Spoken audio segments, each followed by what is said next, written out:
You raised your hand at a 70-year-old woman in a wheelchair. Emily's voice didn't shake. Her cheek was still burning. 600 people stood frozen, and she was the only one who had moved.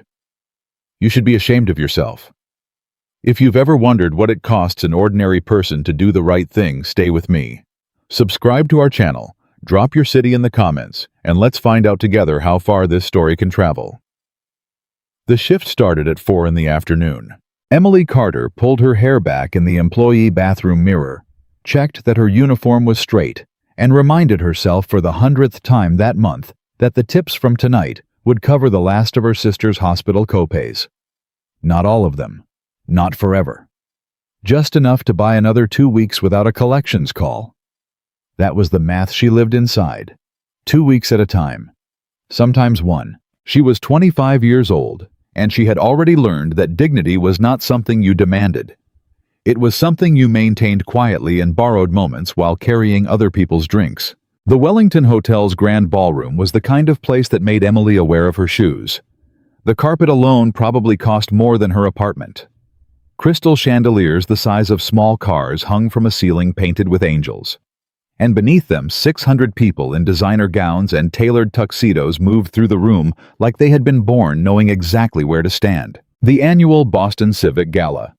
A charity event, technically.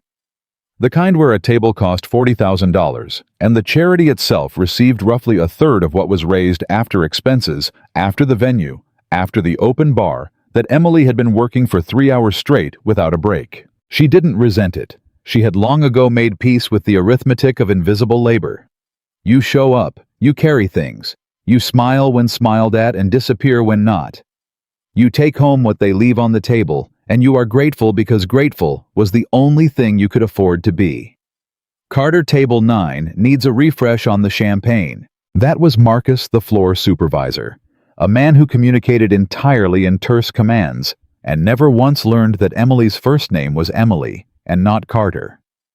On it, she said. She moved through the crowd the way all waitstaff learned to, along the walls through the negative space between clusters of conversation, invisible by design and by necessity. She had become very good at reading a room without being seen reading it, at noticing things without appearing to notice. That skill was what made her see Isabella Romano before almost anyone else did. The woman was seated near the edge of the VIP section, slightly apart from the main flow of the event.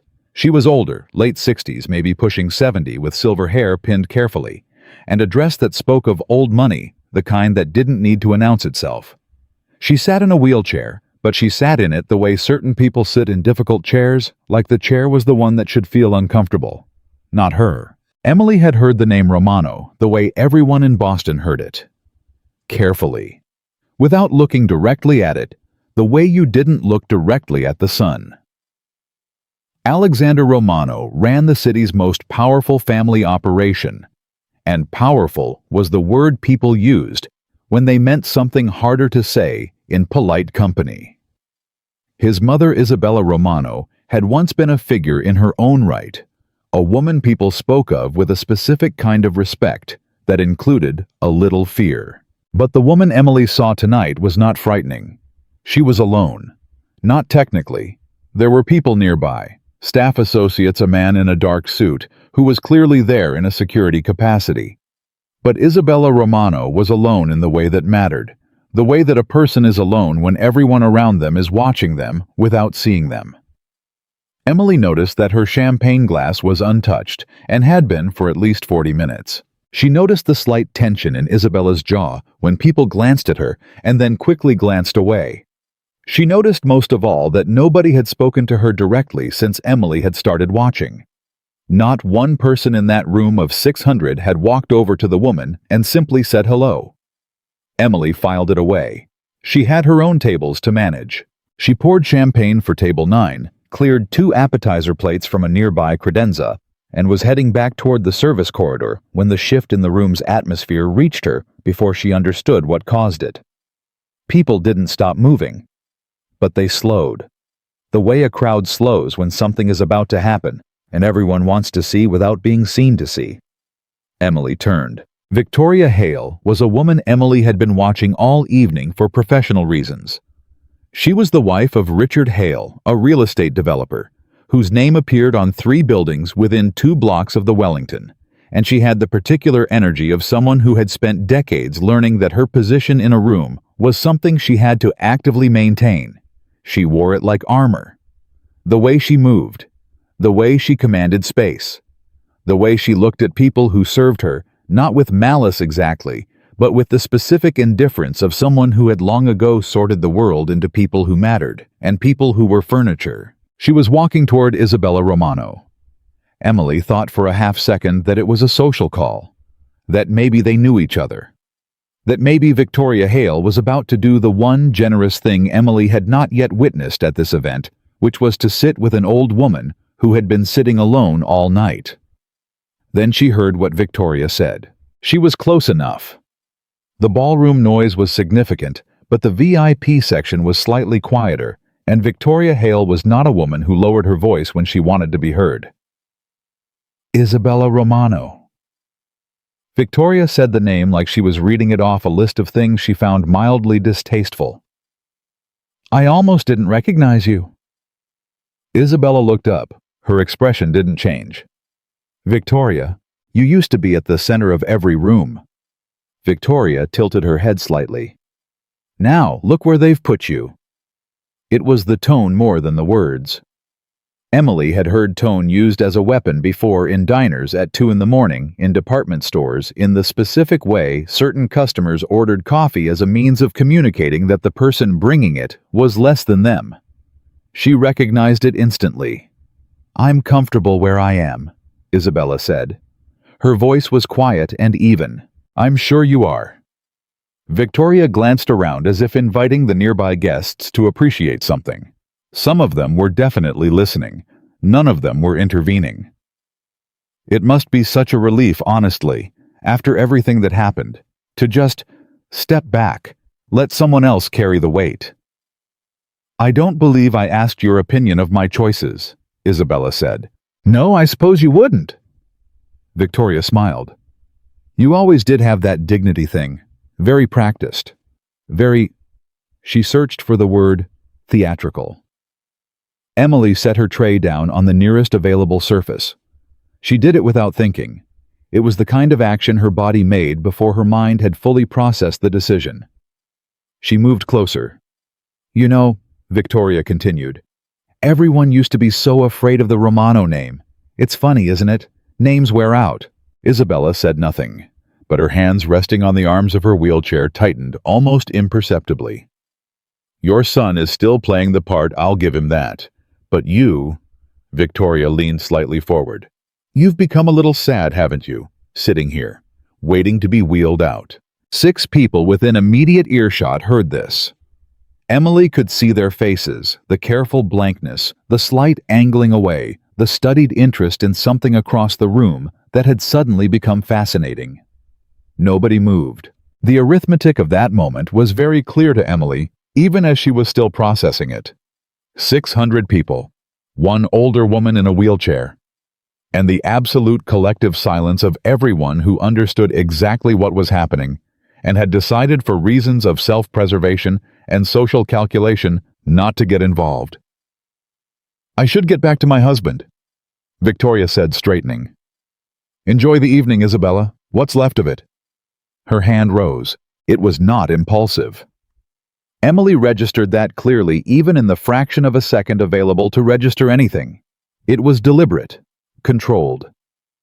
A gesture from a woman who had calculated that the Romano name no longer carried the protection it once had, or that the protection did not extend to this moment in this room where 600 people would choose not to see what they were seeing. Victoria Hale raised her hand toward Isabella Romano's face. Emily stepped forward. The sound was sharp, clean. The kind of sound that cuts through ambient noise and makes a room go quiet, not gradually, but all at once like a switch thrown. Emily's cheek registered the impact a half-second before her mind did. The left side of her face. The flat of Victoria Hale's palm. She had moved without calculating the angle, just moved, into the space between the woman and her target, and now she was standing there with her hand coming up slowly to her face, not to protect herself too late for that, but from the purely involuntary instinct to put something between pain and the brain that was processing it. The ballroom was silent. Victoria Hale was staring at her.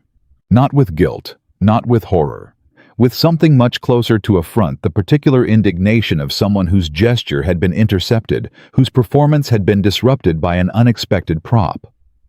"Who," Victoria said slowly, "are you?" Emily's hand was pressed against her cheek. She could feel the heat coming off her own skin. She was aware of her heartbeat in a way she was not usually aware of it, not racing exactly, but very present, very loud.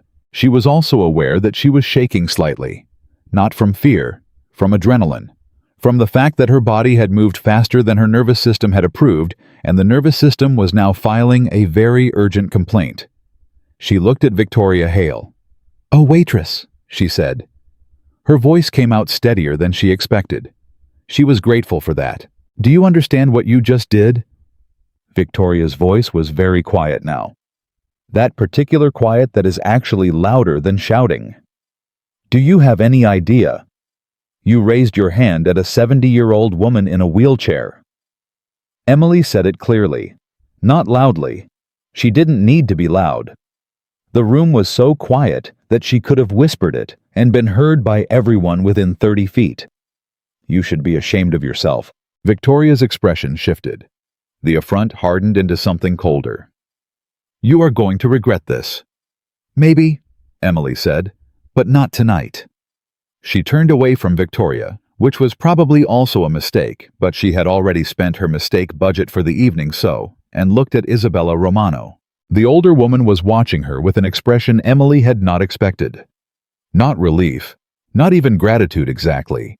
Something more complicated, something that looked, if Emily was reading it correctly, like recognition. Like she was remembering something she had almost forgotten. "Are you all right?" Emily asked her. She asked it the way she would ask anyone who had just been frightened, directly, without performance.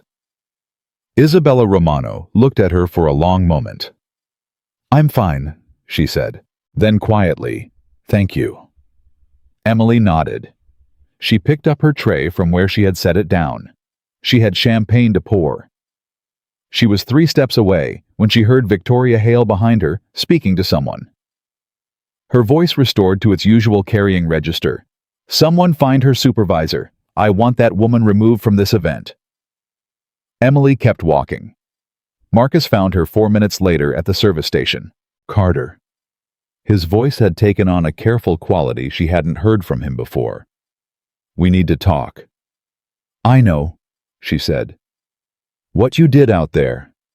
"A guest was going to hit an elderly woman. I stopped it." The guest in question is Richard Hale's wife. Richard Hale, who has personally donated $600,000 to this organization in the last 3 years. I know who Richard Hale is. Then you understand the position this puts us in. Emily set down the champagne bottle. She turned to face him. "What are you going to do?" Marcus looked uncomfortable. He was not a cruel man. He was a practical one, which sometimes amounted to the same thing. "I'm going to ask you to take the rest of the evening off, paid. And then we're going to need to have a conversation tomorrow about whether I still have a job." "Emily?" "It's fine," she said. She untied her apron. "I'll go." She walked out through the service corridor, past the industrial dishwashers and the stacked crates of glasses and the other staff who watched her pass with expressions she didn't have the energy to interpret. Out through the loading dock, into the cold Boston night air. She stood there for a moment, with her palm still pressed against her left cheek, feeling the lingering warmth of it. Then she pulled out her phone and called her sister. "Hey," Lily answered. She was 16, and she could tell apparently from the single syllable of Emily's greeting that something had happened. "What's wrong?" "Nothing's wrong," Emily said. "I just wanted to hear your voice." "Em?" "I'm okay. It was a long shift." "Did something happen?" Emily looked up at the sky. Boston's sky, which was never really dark, just a deep amber from the light pollution, the clouds reflecting the city back at itself. "Someone needed help," she said. "I helped." A pause. "And And I'm probably going to need to find a new job. Emily. It's fine. I'll figure it out. Go to sleep, Lily. You have school tomorrow. She hung up and stood in the cold for another few minutes. Her face had stopped hurting. The adrenaline had settled into something lower and quieter, the specific exhaustion of a body that had been running on cortisol and had now been asked to stand down. She was not afraid. She examined that fact with some curiosity. She had done something impulsive in front of 600 people, interrupted a powerful woman's moment, and very likely cost herself her job. By any reasonable measure, she should be afraid. She should be spiraling through the calculations, rent, medical bills, Lily's school expenses, the timeline before the next disaster. Instead, she felt under the exhaustion something that was not quite peace, but was adjacent to it. She had moved. When everyone else had stayed still, she had moved. That felt in some way she didn't have the vocabulary to fully articulate like the most important thing she had done in a very long time. She didn't know that anyone had been watching her leave. She didn't know that in the ballroom behind her, the man who had watched the entire incident from 30 feet away, the man who had come alone and stayed near the edges of the room and had not spoken to anyone, including his own mother, for most of the evening. Because that was how Alexander Romano navigated public events, was still standing in exactly the same spot watching the door she had walked out of. She didn't know that the man beside him had leaned over and said, "Should I find out who she is?" And she didn't know that Alexander Romano had said after a long pause, "I already know who she is." He didn't mean her name. He meant something harder to name. The kind of person who moves when everyone else stands still. He had not seen that in a long time. He looked at his mother. Isabella Romano was sitting in her wheelchair with her hands folded in her lap, and for the first time in what Alexander could honestly remember, she was not looking at the floor. She was looking at the door Emily Carter had just walked through, and she was sitting differently. Not physically, the wheelchair was the same, her posture was the same. But there was something in the set of her shoulders that Alexander had not seen in years. Something that had been gone so long, he had almost forgotten what it looked like. His mother, Isabella Romano, looked like a person who had just been reminded that she mattered. Alexander Romano said nothing. He signaled to his associate with a single small gesture, and the man understood and moved. Emily Carter walked home through the cold Boston night, her cheek warm, her heart strange, her future genuinely uncertain. She did not know that the most powerful man in the city was watching her go. She did not know that by morning, everything about her life would have already begun to change. She didn't know any of that. She only knew that when it had mattered, she had moved. The rest, she figured, was the universe's problem. She found the envelope slipped under her apartment door when she got home at midnight. Not a paper envelope. A heavier thing, the kind used for formal correspondence, cream-colored and thick. Her name was printed on the front in clean block letters. Not handwritten. Printed. But specifically her name, specifically her apartment, which meant someone had already known where she lived before she'd even gotten home. Emily stood in her narrow hallway, with her coat still on, and her keys still in her hand, and looked at the envelope for a long moment. She thought about not opening it. She opened it. Inside was a single card. Heavy paper, no letterhead, no logo. 4 sentences. You did something tonight that very few people would do.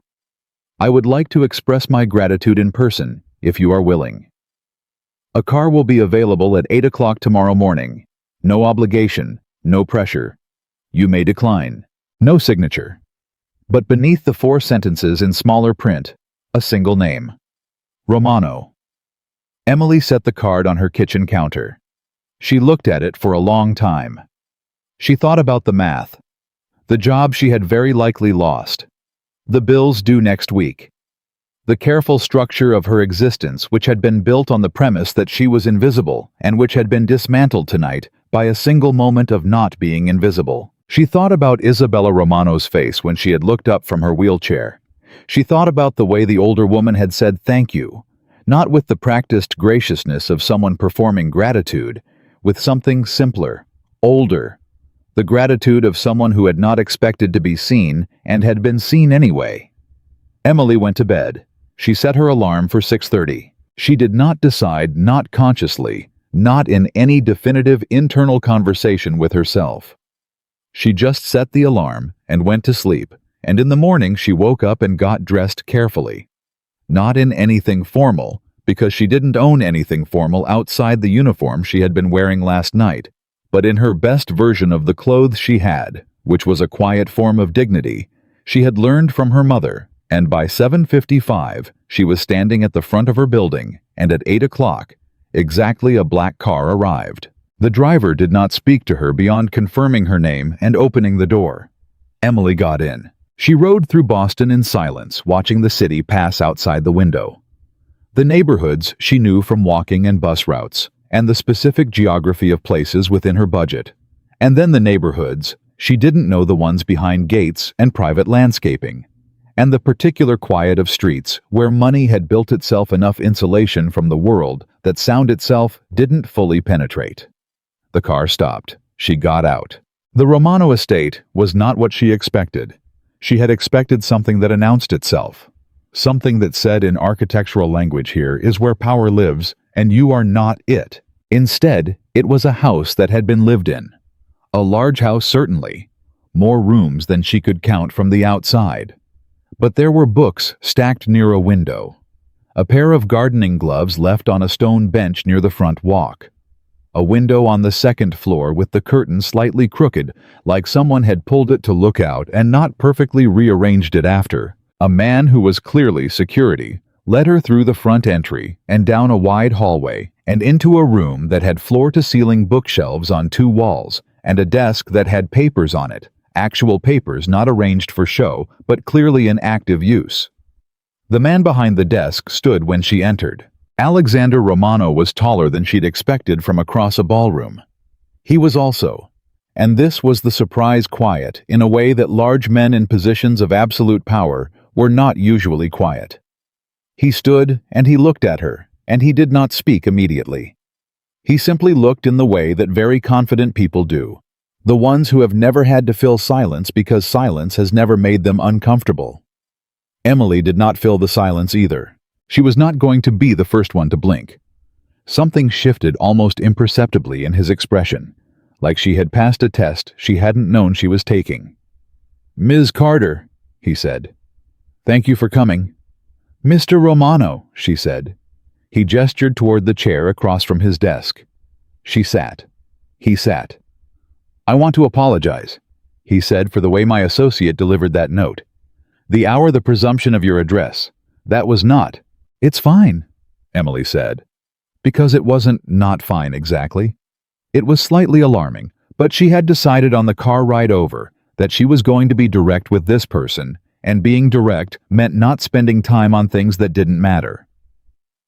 "Why did you want to see me?"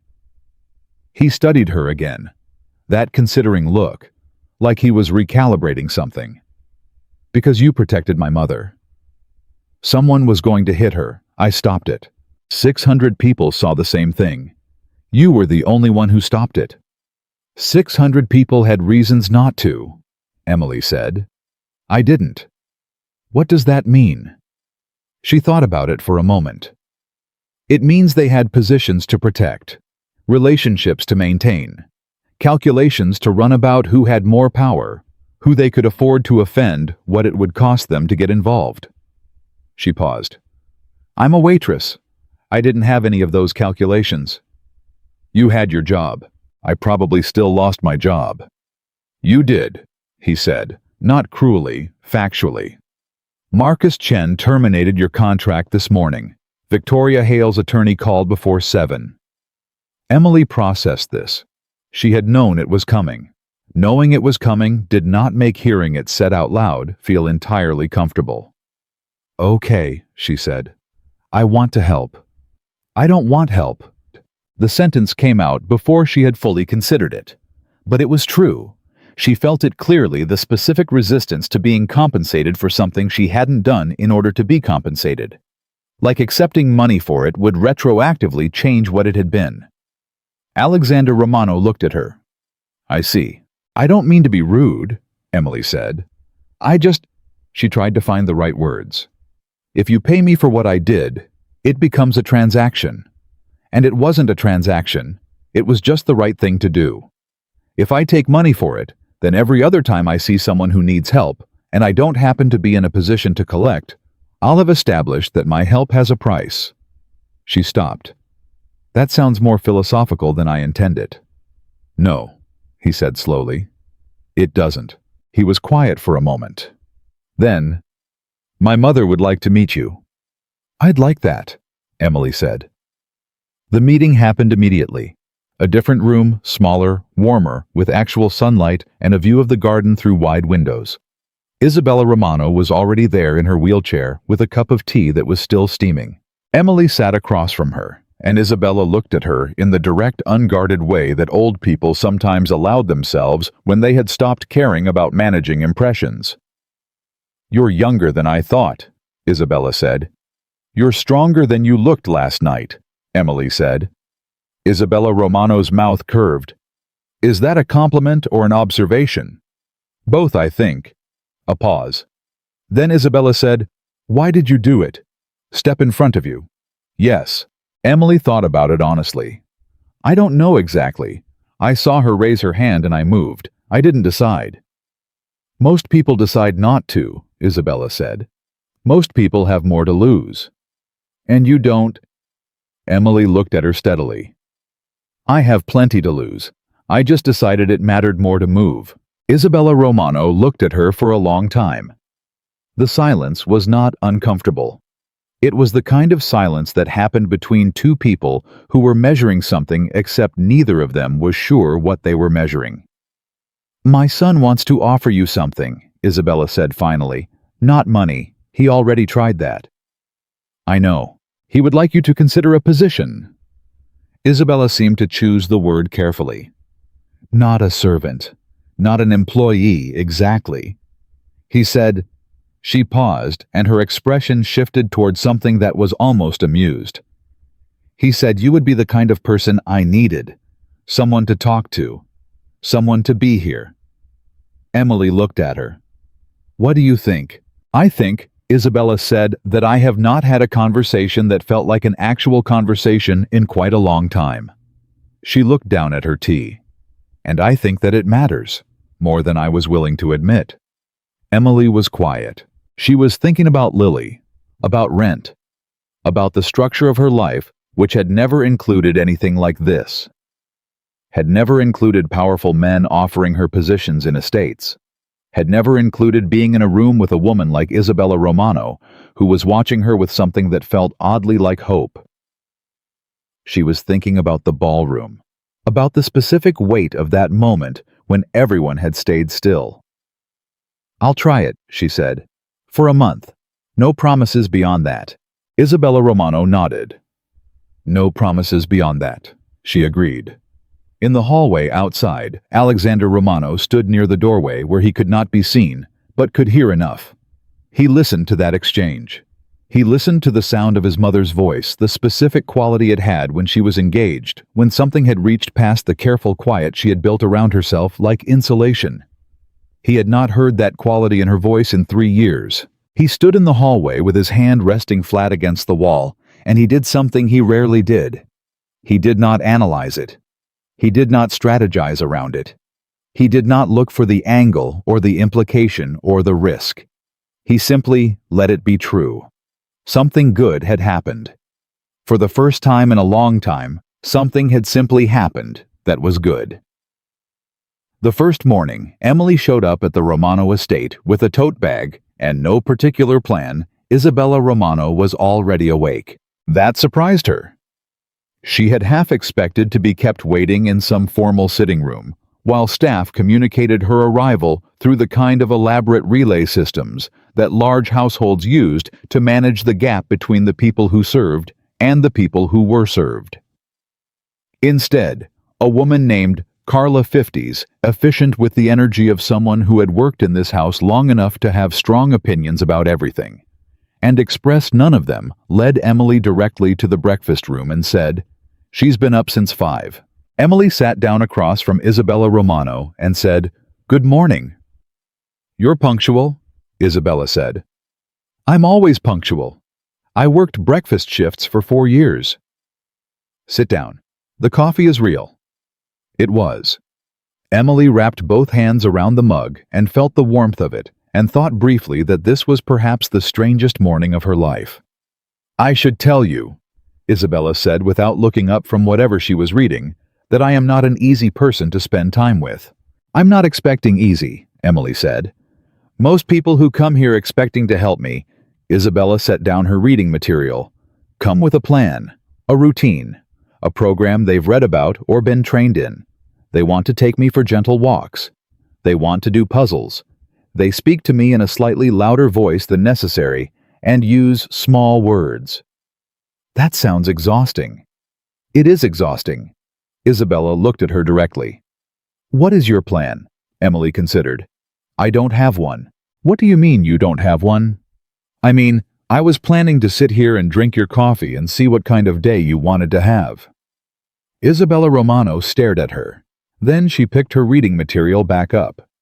Fine, she said. But the way she said it, the very specific flatness of it, was not dismissal. Emily had spent enough time in spaces where she wasn't fully welcome to know the difference between a door closing and a door that was simply not yet open. This was a door. She settled in. The first week was quiet. Emily came every morning at 8 and stayed until mid-afternoon. She didn't push.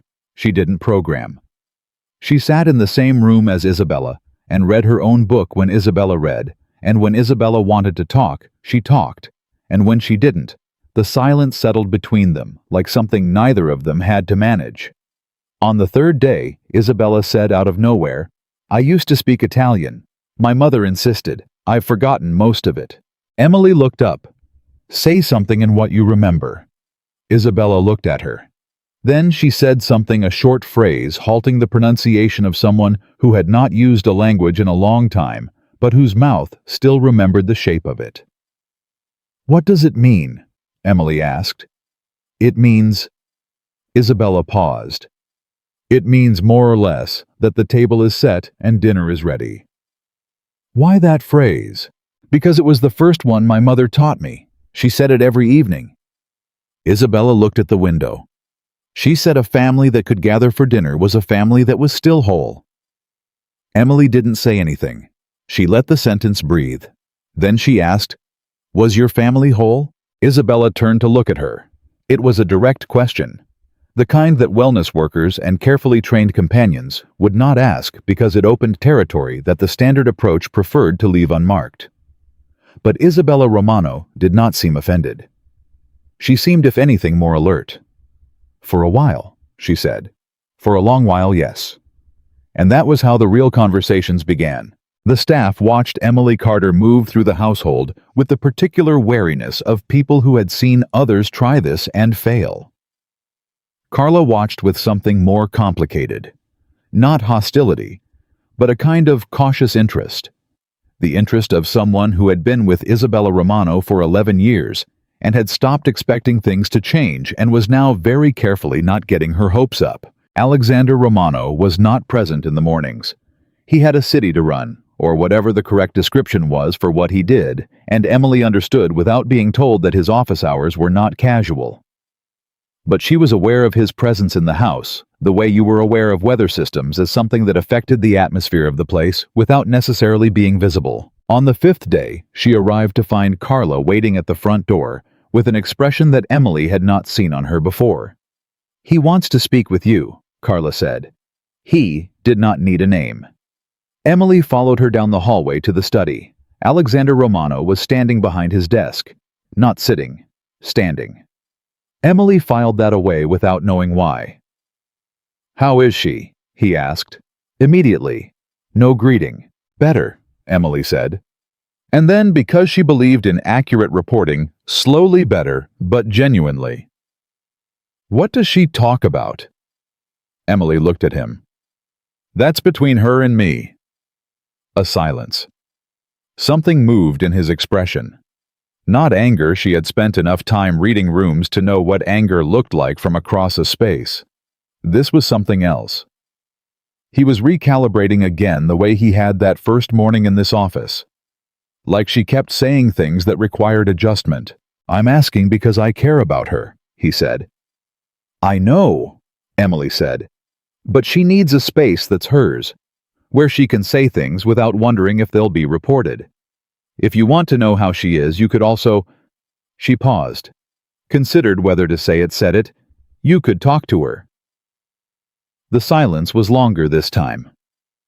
"I do talk to her," he said. "About what?" "About the estate, her health, what she needs." "I mean, talk to her," Emily said. "Like a person, not like a report." He looked at her with an expression she was beginning to recognize. The look of a man who was not accustomed to being told things he didn't know and was trying to figure out whether this qualified. He said nothing for a long moment. Then, "She doesn't want to talk to me." "She does," Emily said.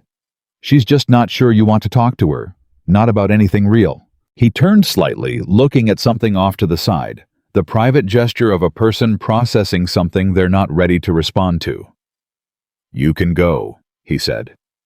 Not rudely, quietly. Emily went. She didn't know, walking back down the hallway, that he stood in that study for another 15 minutes without moving.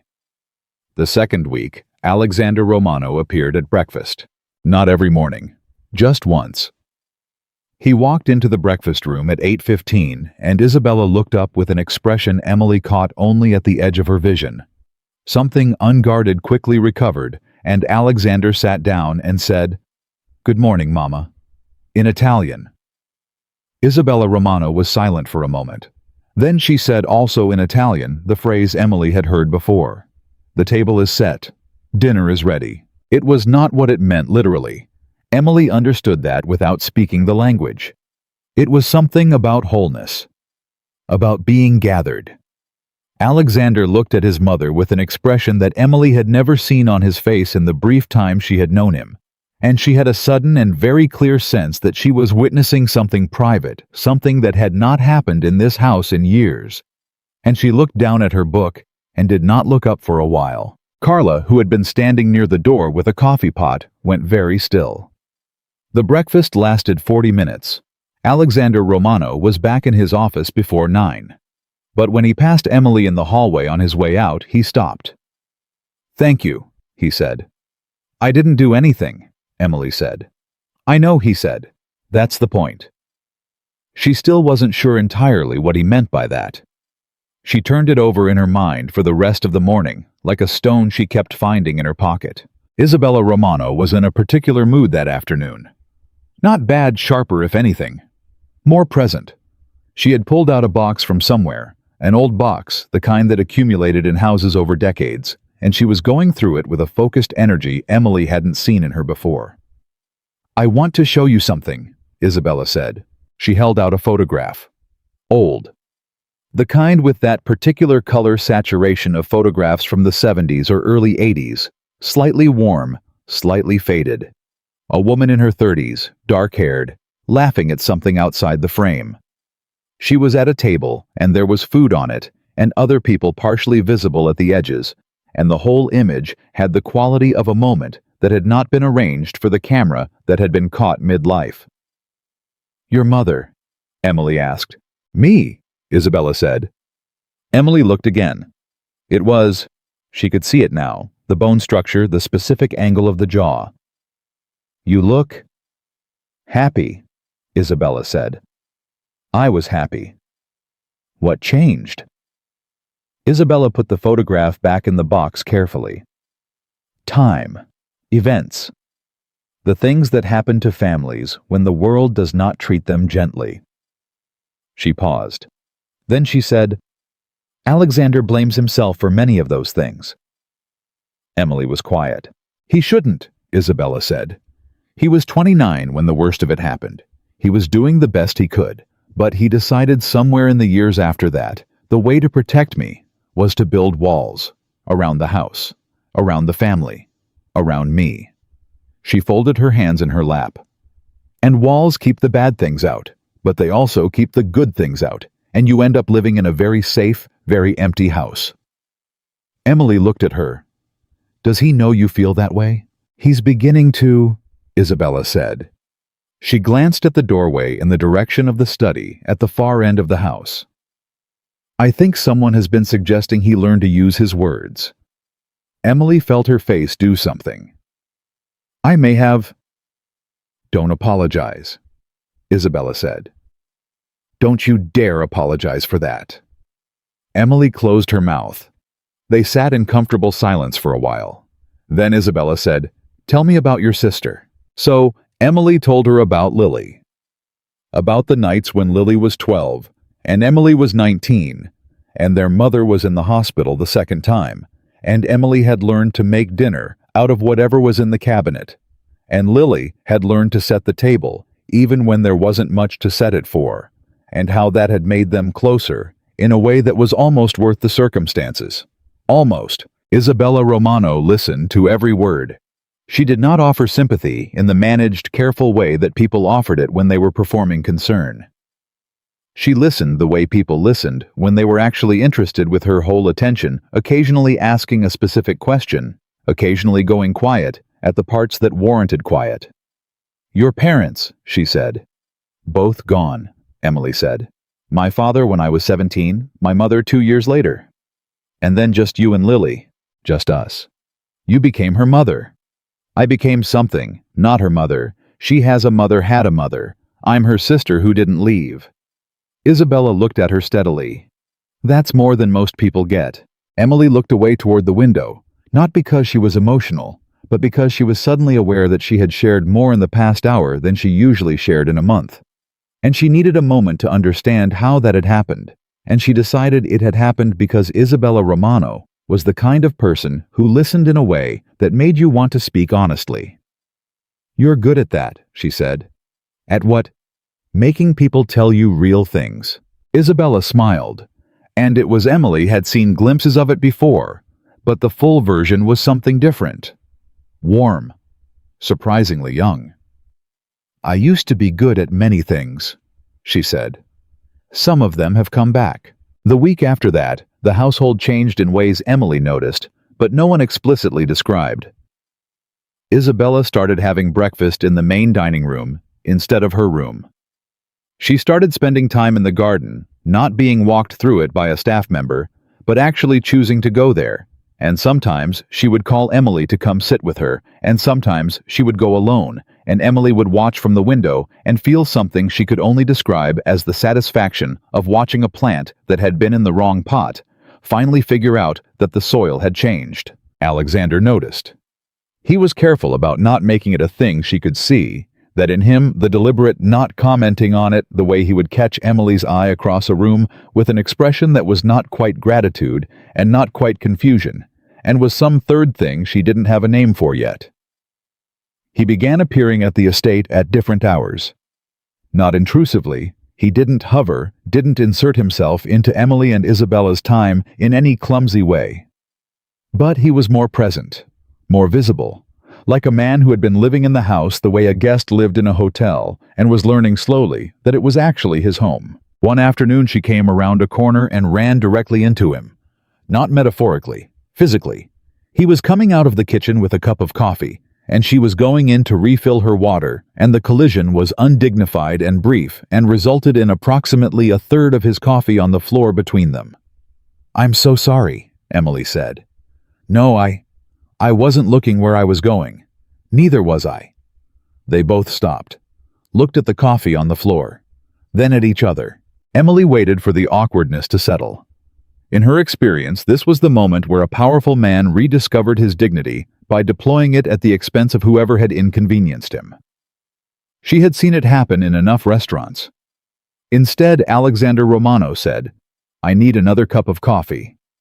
I'll get it, Emily said.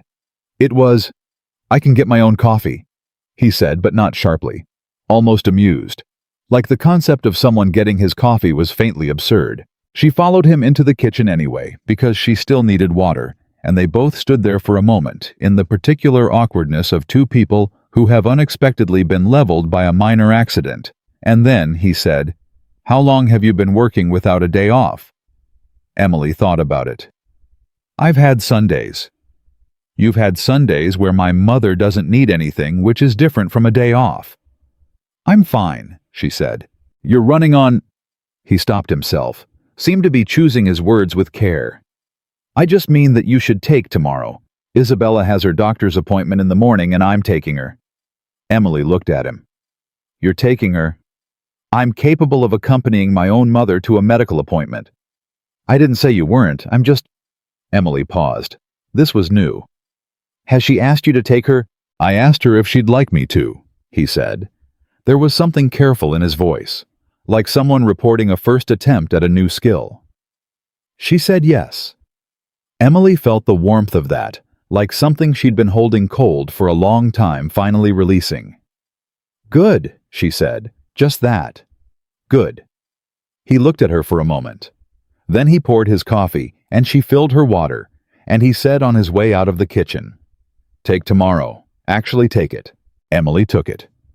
She spent the morning with Lily, who was in the accelerated biology track at her school, and wanted to talk about cell mitosis at a level of detail that Emily could not follow, but was very willing to sit through, and they ate lunch at the diner 2 blocks from their apartment, the one they had been going to since they were kids, because the owner still remembered their mother and gave them extra bread without being asked, and Emily sat across from her 16-year-old sister and watched her talk about cells dividing, and felt something she recognized as uncomplicated happiness. "You seem different," Lily said around a mouthful of sandwich.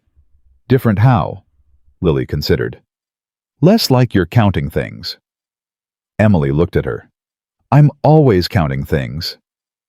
Usually when I'm talking to you, there's this thing you do where you're listening, but you're also running numbers in the background. Rent, bills, whatever." Lily shrugged. "Today you're just here." Emily sat with that. "Things are okay right now," she said carefully. "Just for right now." "Good," Lily said, and smiled at her with a smile that still, despite everything, had all the ease of childhood in it. And Emily was grateful in that moment for every hard thing she had done that had kept that smile intact. She came back the next morning to find something waiting for her that rebalanced everything. Carla met her at the door again. Same expression as before. Not good news expression. But different from before too, there was something in it that went beyond just telling Emily to go to the study. "There's someone here," Carla said. "He arrived this morning, early." "Who?" "His name is Daniel Marsh." Carla kept her voice flat and professional with visible effort. "He's been asking questions about you."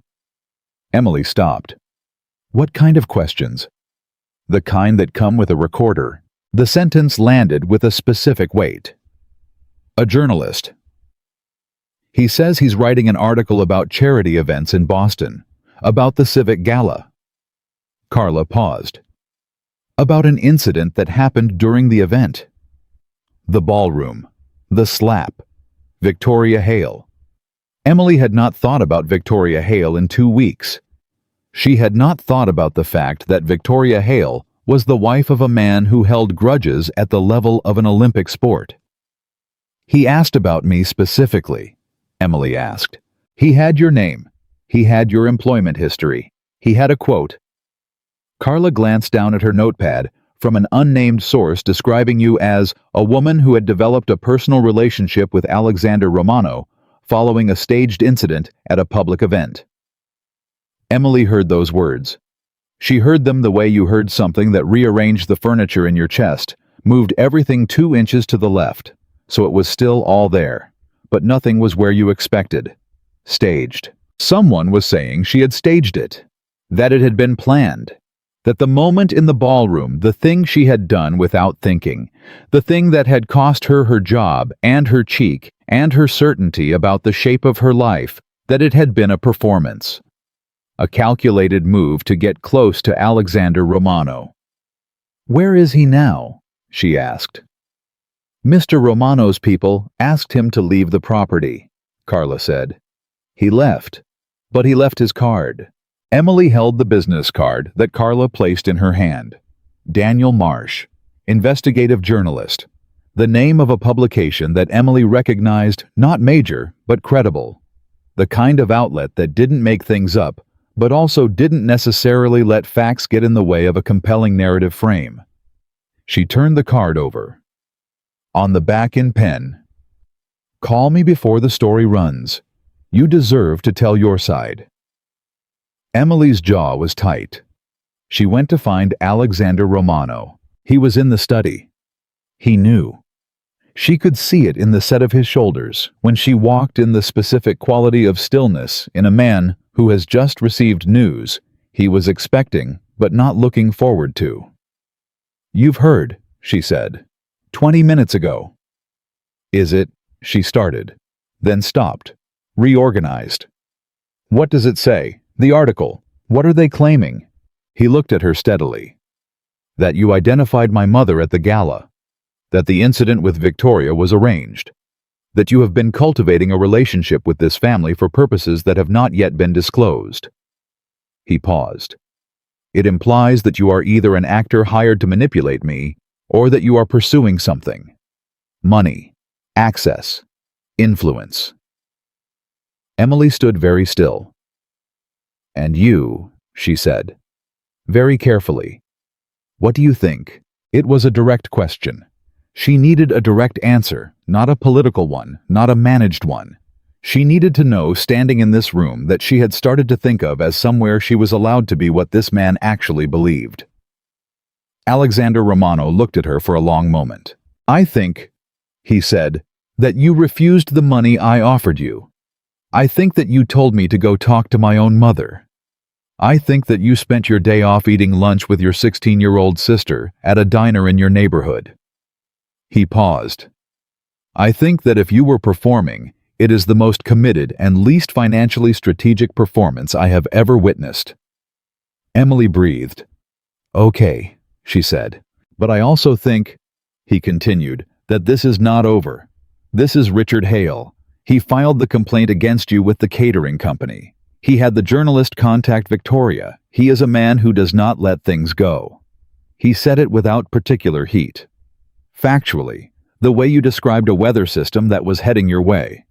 And his target is not you specifically. You are the means. His target is me." Emily processed this. "He's going to use me to get to you. He's going to try to make you a liability. Make you something I have to distance myself from to protect the family's reputation." His voice was very even. "He has done this before with other people. He finds someone useful, and then he makes them radioactive. What did you do before, when he did this to others?" "I distanced myself," Alexander said, "because I had to." A silence. "And now?" Emily asked. He looked at her. "Now I'm choosing not to." The words settled in the room. Emily looked at him. Looked at the man who had watched from across a ballroom and seen something, and had sent a cream-colored envelope with 4 sentences, and who had walked into his mother's breakfast room one morning and said good morning in Italian, and who was now telling her, in whatever coded language powerful men used when they made decisions about loyalty, that he was not going to cut her loose. "That could be complicated," she said. "Many things worth doing are," he said. She held his gaze for another moment. Then she nodded. She walked out of the study. She went down the hallway to the garden where Isabella Romano was sitting in her wheelchair, with her face turned up toward the sun, not helplessly, not passively, but with the deliberate appreciation of someone who had been inside too long and had remembered that outside existed. "You heard," Isabella said without turning around. "Is there anything in this house that stays private for more than 20 minutes?" Emily asked. "No," Isabella said. "I recommend accepting that early." Emily sat down in the chair beside her. The morning was cold but bright. Isabella had a blanket across her lap. "Richard Hale," Emily said. "I know him," Isabella said. "I have known men like him my entire life. Men who mistake power for strength and cruelty for control." She paused. "He is afraid of my son. He has been afraid of my son for a long time. And men who are afraid like to go around the person who frightens them. He's going around Alexander by coming at me. He came at me first," Isabella said, "in that ballroom, and you stepped in the way." She turned to look at Emily. "Now he has recalculated. He cannot touch Alexander directly. He cannot touch me without consequences.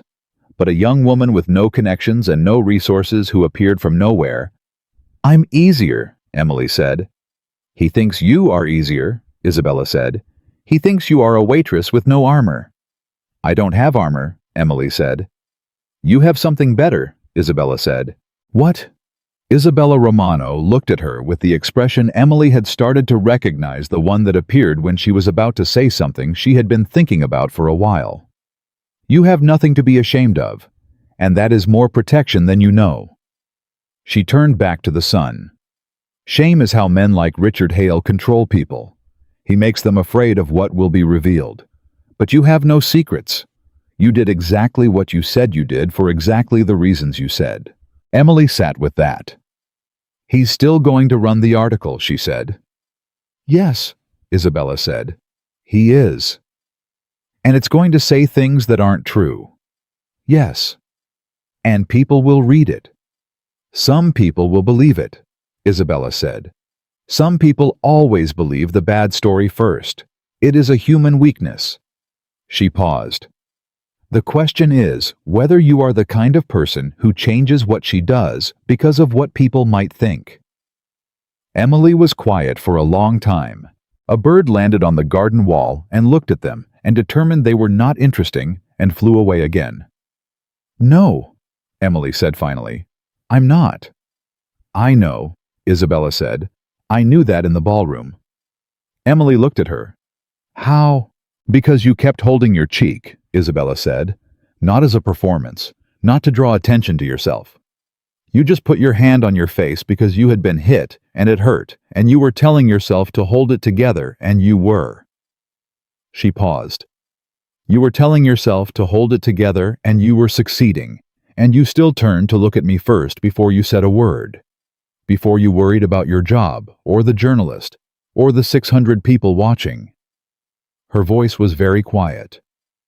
You looked at me, to make sure I was all right. Emily's throat did something. The article will run, Isabella said, and it will say what it says. And in 6 months, no one will remember it, because the truth is very boring compared to a story. But the truth also outlasts the story if people are patient. She reached over and put her hand on Emily's arm. Her grip was lighter than Emily expected, but steady. Be patient. Emily put her own hand over Isabella's.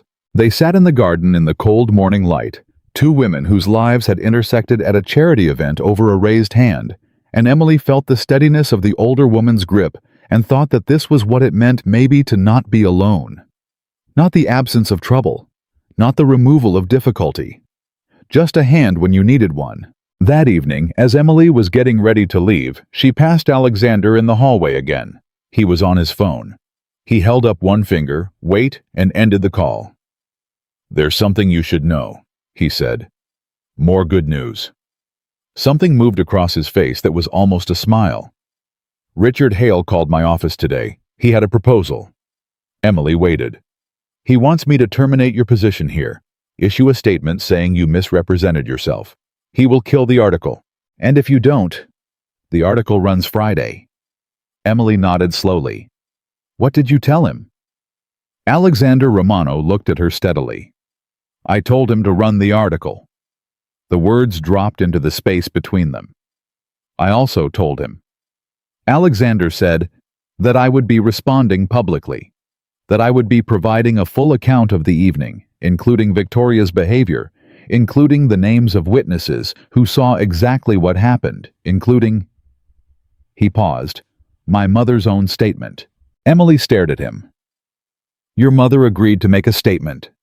She insisted. Something in his expression went briefly very soft. She said, and I'm quoting, I have been quiet for too long about too many things. Emily felt something she didn't have words for. It was the feeling of watching something that had been bent for a long time slowly, carefully begin to straighten. He's not going to like that, she said. No. Alexander agreed. He isn't. This is going to get more complicated before it gets less complicated. Yes, he said. They looked at each other in the hallway. The house was quiet around them. Somewhere deeper in the building, Emily could hear Isabella's television. She had started watching old movies in the evenings, something she apparently used to do years ago and had stopped and had recently started again. "Why are you doing this?" Emily asked. "You could resolve it. Give him what he wants." She searched for the honest word. "I'm someone you've known for 3 weeks. You're someone," Alexander said very quietly, "who stood between a raised hand and my mother. In a room full of people who had more to lose than you and made the calculation to do nothing." He paused. "I've spent a long time in rooms full of people like that, making those calculations, understanding them." His voice was very even. "And then you walked into that room and you didn't make any calculations at all. You just moved." Emily held his gaze. "I'm not going to be the person who then makes the calculation," he said. "That would be ironic," Emily supplied. "I was going to say wrong," he said. "But ironic is also accurate." Emily looked at him for another moment. "Okay," she said. She picked up her bag. She walked toward the door. "Emily," he said. She turned. He had not used her first name before. The shift was small, and it registered in her chest as something she was going to have to think about later when she was alone, when she had time to understand what it meant. "Thank you," he said, "for what you're doing for her, for what you've already changed." He stopped, seemed to be deciding whether to continue. Then, "She laughed this afternoon.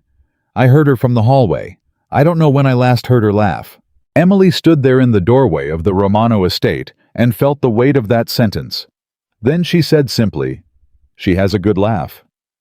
She walked out into the evening. The car that drove her home was Alexander's sent without her asking, and she was too tired to argue with the gesture.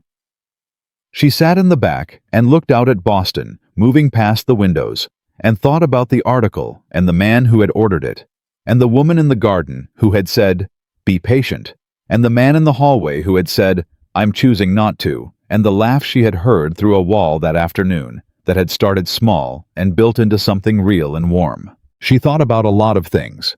What she settled on by the time the car stopped in front of her building was this. She had made a choice in a ballroom 3 weeks ago, a choice she hadn't calculated. And that one unchosen choice had pulled her into something that was dangerous maybe, and uncertain definitely, and nothing like any version of her life she had planned. But it was also something that felt against all odds, like exactly where she was supposed to be. She got out of the car. She went upstairs. Lily was asleep on the couch with her biology textbook open on her chest. Emily moved the book carefully and pulled a blanket over her sister and stood there for a moment in the quiet of their small apartment. Then she went to bed, and she did not lie awake worrying about the article. She lay awake thinking about a woman in a garden saying, "Be patient," and the way the sun had looked on Isabella Romano's face when she turned toward it. That was enough for tonight. That was more than enough. The article ran on Friday.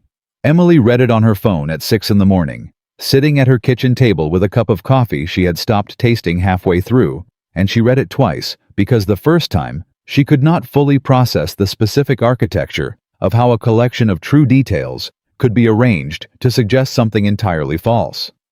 Daniel Marsh was good at his job. She had to give him that. Every fact in the article was accurate. Emily Carter, 25, former waitress at the Wellington Hotel Catering Company. Terminated following an incident at the annual Boston Civic Gala. Currently employed in a personal capacity by Alexander Romano, head of the Romano family, whose reach across Boston's business and political landscape was described in careful language that implied without stating. The incident itself was described neutrally. A guest had been approached by another guest, a catering employee had intervened, an altercation occurred, and then the frame. The unnamed sources. A senior member of the catering staff who noted that Emily had been watching the Romano table with particular interest throughout the evening. A socialite who recalled seeing her position herself near the VIP section. Victoria Hale herself, quoted by name describing the incident as clearly orchestrated and Emily as aggressive and unstable. The final paragraph was the sharpest. It noted that within 48 hours of the incident, Emily Carter had been installed in the Romano estate in a capacity that sources close to the family declined to define clearly, and that her rapid ascent from catering employee to personal companion of the family's matriarch had struck several observers as unusually swift for someone with no prior connection to the family. Emily set her phone down. She sat with the article for a while. Let it exist. Let it be what it was. Then she called Isabella.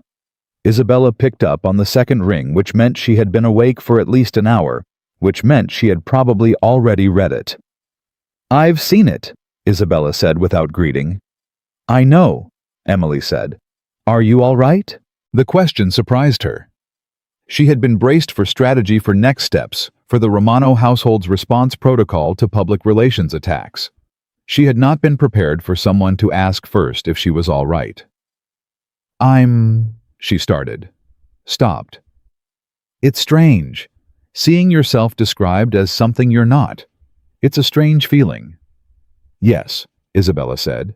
"It is." A pause. Then, "My son has already spoken to 3 attorneys. He is also, I believe, in the process of making several phone calls that I have been asked not to inquire about." "Isabella?" "Don't tell him to stop," Isabella said. "He needs something to do with this. It is how he processes anger. He calls people." She paused. "Also, he is right to be angry." Emily looked at her kitchen ceiling. "Is the statement still happening?" "My statement releases this afternoon," Isabella said. "I recorded it yesterday evening. Video. My face, my voice, my name." Her voice was even. "I want there to be no ambiguity about where it comes from." Emily closed her eyes for a moment. An elderly woman in a wheelchair going on record with her face and voice and name for a 25-year-old waitress she had known for 3 weeks. "You didn't have to do that," Emily said. "I know," Isabella said. "That's why it matters that I did." Emily heard something in the older woman's voice that she recognized from the garden, from the breakfast table, from all the small moments of the past weeks, a quality of someone coming back into focus. Sharpening. Deciding again to take up space. "I'll be there by 8, Emily said. "I know," Isabella said again. "I already told Carla to have coffee ready." She hung up. Emily sat for another moment. Then she looked at her phone and did the thing she had been avoiding, which was to check the messages. There were 11 she didn't recognize numbers she didn't know, which meant the article had included enough identifying information that people had been able to find her. She didn't open them. She went to check on Lily. Lily was awake. She was sitting on the edge of her bed with her own phone in her hand, and she looked up at Emily with an expression that was trying very hard to be calm and was not entirely succeeding. "I saw it," Lily said. "I know." "They're saying you planned it." "I know. But you didn't." "I know that too." Lily looked at her. "So what do we do?" Emily sat down next to her. "You go to school, I go to work. We don't give it more weight than it deserves by acting like it's changed anything." "Has it changed anything?" Emily thought about it honestly. "Not the things that matter." Lily looked at her for another moment. Then she nodded the way she nodded when she had decided to accept an answer, even if she wasn't fully satisfied by it. A gesture she had been making since she was about 12, and it still did something to Emily's chest every time. "Okay," Lily said. "I'm going to school." "Good." Lily stopped her at the door. "For what it's worth, I read the article, and anyone who actually knows you would read it and know it's wrong immediately." Emily looked at her sister. 16 years old and already possessed of the particular certainty that came from watching someone closely for a long time and knowing bone deep what they were made of. "Thank you," Emily said. She meant it completely. The Romano estate was different when she arrived. Not visually, same hallway, same carpet, same gardening gloves, still on the stone bench outside. But the atmosphere had the quality of a house that had been managing something all morning and was handling it with controlled intensity. 2 men she hadn't seen before were in the entry. Not staff, the suits were wrong, too deliberately unremarkable. They looked at her when she came in and looked away in a specific way that meant they had already been briefed on who she was and had decided she was not their concern. Carla met her in the hallway. "He wants to see you first." "I know," Emily said. Alexander was in the study. This time, he was sitting, not standing, which Emily had come to understand meant he was in a different mode. Not the standing mode, which was immediate, reactive, decisive, but the sitting mode, which was controlled and deliberate and possibly more dangerous. He looked at her when she came in. "Tell me honestly," he said. "Are you okay?" For the second time in an hour, she had not expected that question to be the first one. "I'm okay," she said. "The messages. I haven't read them." "Don't," he said. "Not today. My team is tracking the ones that constitute harassment. If anything escalates." "Alexander." She said his name the way she had started to say it in the past week, not deferentially, not as a title, just as what it was. "I'm okay. What's the response?" He looked at her for a moment. Then he seemed to accept that she was in fact okay, and shifted into the mode she recognized. Focused, methodical. The specific energy of a man who thought in strategy, the way some people thought in music. "Isabella's statement releases at 2, he said. "I have prepared a statement as well. My attorneys have contacted the publication with a formal notice regarding the characterization of the incident and several factual inaccuracies in the sourcing. 3 witnesses from the gala have agreed to go on record, people whose credibility is not in question." "Who are they?" "Senator Marcia Webb, Dr. Thomas Park from Boston General, a woman named Ruth Okafor who runs the Boston Children's Foundation and was seated 12 feet from the incident." He paused. "None of them are Romano associates. They are independent witnesses who saw exactly what happened and were apparently not comfortable being silent about it once asked." Emily absorbed this. "You asked them." "My attorney asked them. We were not expecting the level of willingness." Something moved across his expression.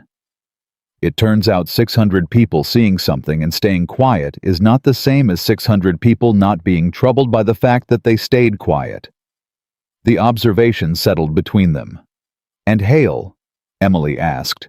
Alexander's expression did not change precisely, but something behind it did. "Richard Hale is going to have a more difficult week than he anticipated," he said. "I'll leave it at that. I don't want anything done that legal," he said immediately. "Everything I'm doing is legal. I am a legitimate businessman with significant resources and an excellent legal team, and I intend to use them in the manner their purpose intends." The faintest edge of something in his voice, not quite amusement, but its shadow. "I gave up the other kind of problem-solving some time ago." Emily looked at him. "Did you?" "Largely," he said. The honesty of that, the slight qualifier. The acknowledgement that largely was not entirely the refusal to perform a cleaner version of himself than was accurate, was something she had started to notice about him. He didn't lie to her. She wasn't sure he lied to many people, actually. He just chose what to say and what to leave in the space where words weren't. "Go see her," he said. "She's been waiting." Isabella was in the garden. The morning was cold enough that she had 2 blankets instead of 1, and a thermos of tea that Carla had apparently prepared with military precision. She looked up when Emily came out, and her expression did the thing it had started doing in the last week, opening slightly the way a person's face opened when someone they were genuinely glad to see arrived. "Sit," she said. Emily sat. They were quiet for a moment. "I watched it back," Isabella said. "The statement. After I recorded it. And I look old," she said. Then, "But I look like myself," which is, I had forgotten those were different things. Emily looked at her. "You look exactly like yourself." "The journalist called this morning," Isabella said, "asking for a comment before the response releases. I told him I had already made my comment and that he would receive it through official channels like everyone else." She paused. "He seemed surprised that I answered my own phone." "Did you enjoy that?" Isabella Romano's mouth curved into the smile Emily had come to love, the one that arrived a half second before you expected it and lasted longer than you thought it would. Immensely, she said. Emily laughed. It surprised her, a genuine laugh, sudden and real. Isabella looked at her with something warm in her eyes. I haven't heard you laugh like that before. It's been a strange morning. Yes. Isabella looked at the garden. Strange mornings have a way of producing real laughter. Easier mornings produce polite ones. She paused. I have been living inside polite ones for a long time. Emily heard the weight in that. Not anymore. I recorded a video statement with my face and name attached to it, defending a 25-year-old waitress against a powerful man's smear campaign, Isabella said. I think the polite phase may be concluding. Something about the flatness of her delivery made Emily laugh again, and then Isabella laughed too. And for about 30 seconds in the cold morning garden of the Romano estate, two women who had no business being as close as they had become in 3 weeks sat side by side and laughed at the specific absurdity of their situation, and it was the most ordinary and the most extraordinary thing Emily had experienced in a long time. Then, Carla appeared at the garden door with an expression that reset both of them immediately. There's a problem, Carla said. The tone was one Emily had not heard from her before, not the careful flatness she usually deployed. Something underneath it that was closer to alarm. What kind? Emily asked. The journalist, Carla said. He's outside, not at the front gate. He's at the service entrance on the side. He's been there for 40 minutes, and he's not alone. Emily stood. There's a camera crew, Carla said. And someone from the property next door called to say there are more people on the street, other journalists. Someone tipped them about the statement timing. Emily looked at Isabella. Isabella Romano had straightened in her wheelchair. The blankets were still on her lap, but she was not soft. Right now, she was the other version of herself, the one that showed up in those moments when something required it. The version that reminded you viscerally that this woman had spent decades navigating a world that did not always intend her well. Alexander, Emily said. He already knows, Carla said. He's on the phone. Emily was moving before she finished the sentence back through the garden door down the hallway toward the study. She could hear Alexander's voice before she reached the door, low and rapid, and completely controlled the voice of someone managing multiple threads at once. She pushed the door open without knocking. He held up one finger. Wait, but she didn't wait. There are cameras outside, she said. Multiple outlets. Someone leaked the timing. He looked at her. Into the phone. I'll call you back. He ended the call. I know. Who tipped them? We're working on that. His jaw was tight. It was either someone in the publication or someone in Hale's network who anticipated the response and wanted to turn the statement into a spectacle. If your mother goes on camera right now surrounded by press. She won't, he said. The statement is pre-recorded. It releases through our channels. She does not have to appear. She'll want to, Emily said. He stopped. Think about what I just said, Emily said. She'll want to. She told me this morning she's done being quiet. If she knows there are cameras outside. Alexander Romano's expression did something complicated. Something that moved through several different registrations very quickly and landed somewhere between admiration and alarm. She would walk out there herself. In both blankets and her wheelchair probably, Emily said. And it would be exactly what Hale wants, he said. Footage of her. Uncontrolled. Out of context. And also, Emily said, exactly who she is. He looked at her. You can't stop her, Emily said quietly. You can try, but you will spend your energy on a fight you won't win, and she'll be less herself for having been stopped, and you'll have more distance between you than before. She paused. Or you can walk out there with her. And do what? Stand next to your mother, Emily said, in front of cameras. Let them see what they're actually looking at instead of what Hale has been building in their imagination. The room was quiet. Alexander Romano looked at Emily Carter with an expression she had not seen before. Not the recalibrating look. Not the careful assessing strategic look. Something more unguarded. Something that was asking a question without using words. She answered it without words either. She just looked back at him steadily and let him understand that she believed what she was saying. He moved. He went down the hallway at a pace that was not quite running, but covered ground quickly, and Emily followed, and when they reached the garden, Isabella Romano had already maneuvered her wheelchair to the garden door and was looking at it with the expression of a woman deciding something. "Mama," Alexander said. Isabella turned. "Don't tell me to go inside," she said. "I wasn't going to," he said. She looked at him. "I was going to ask if you wanted me to come with you," he said. The silence between them lasted 3 seconds. Emily counted them. Then Isabella Romano reached out her hand. Alexander Romano took it.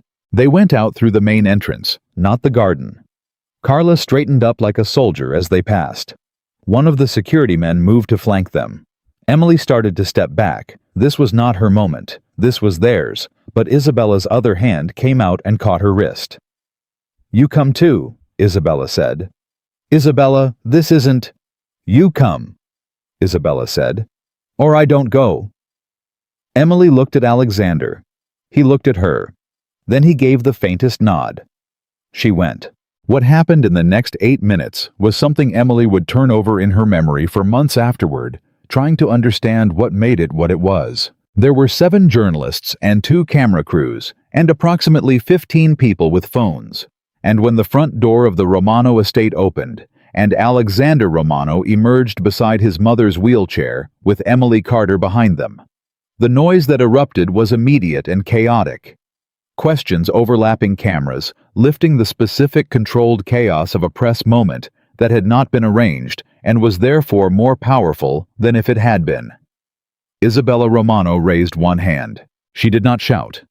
She did not gesture dramatically. She simply raised one hand at a height that suggested absolute confidence that the gesture would be respected and the noise reduced enough for her to speak.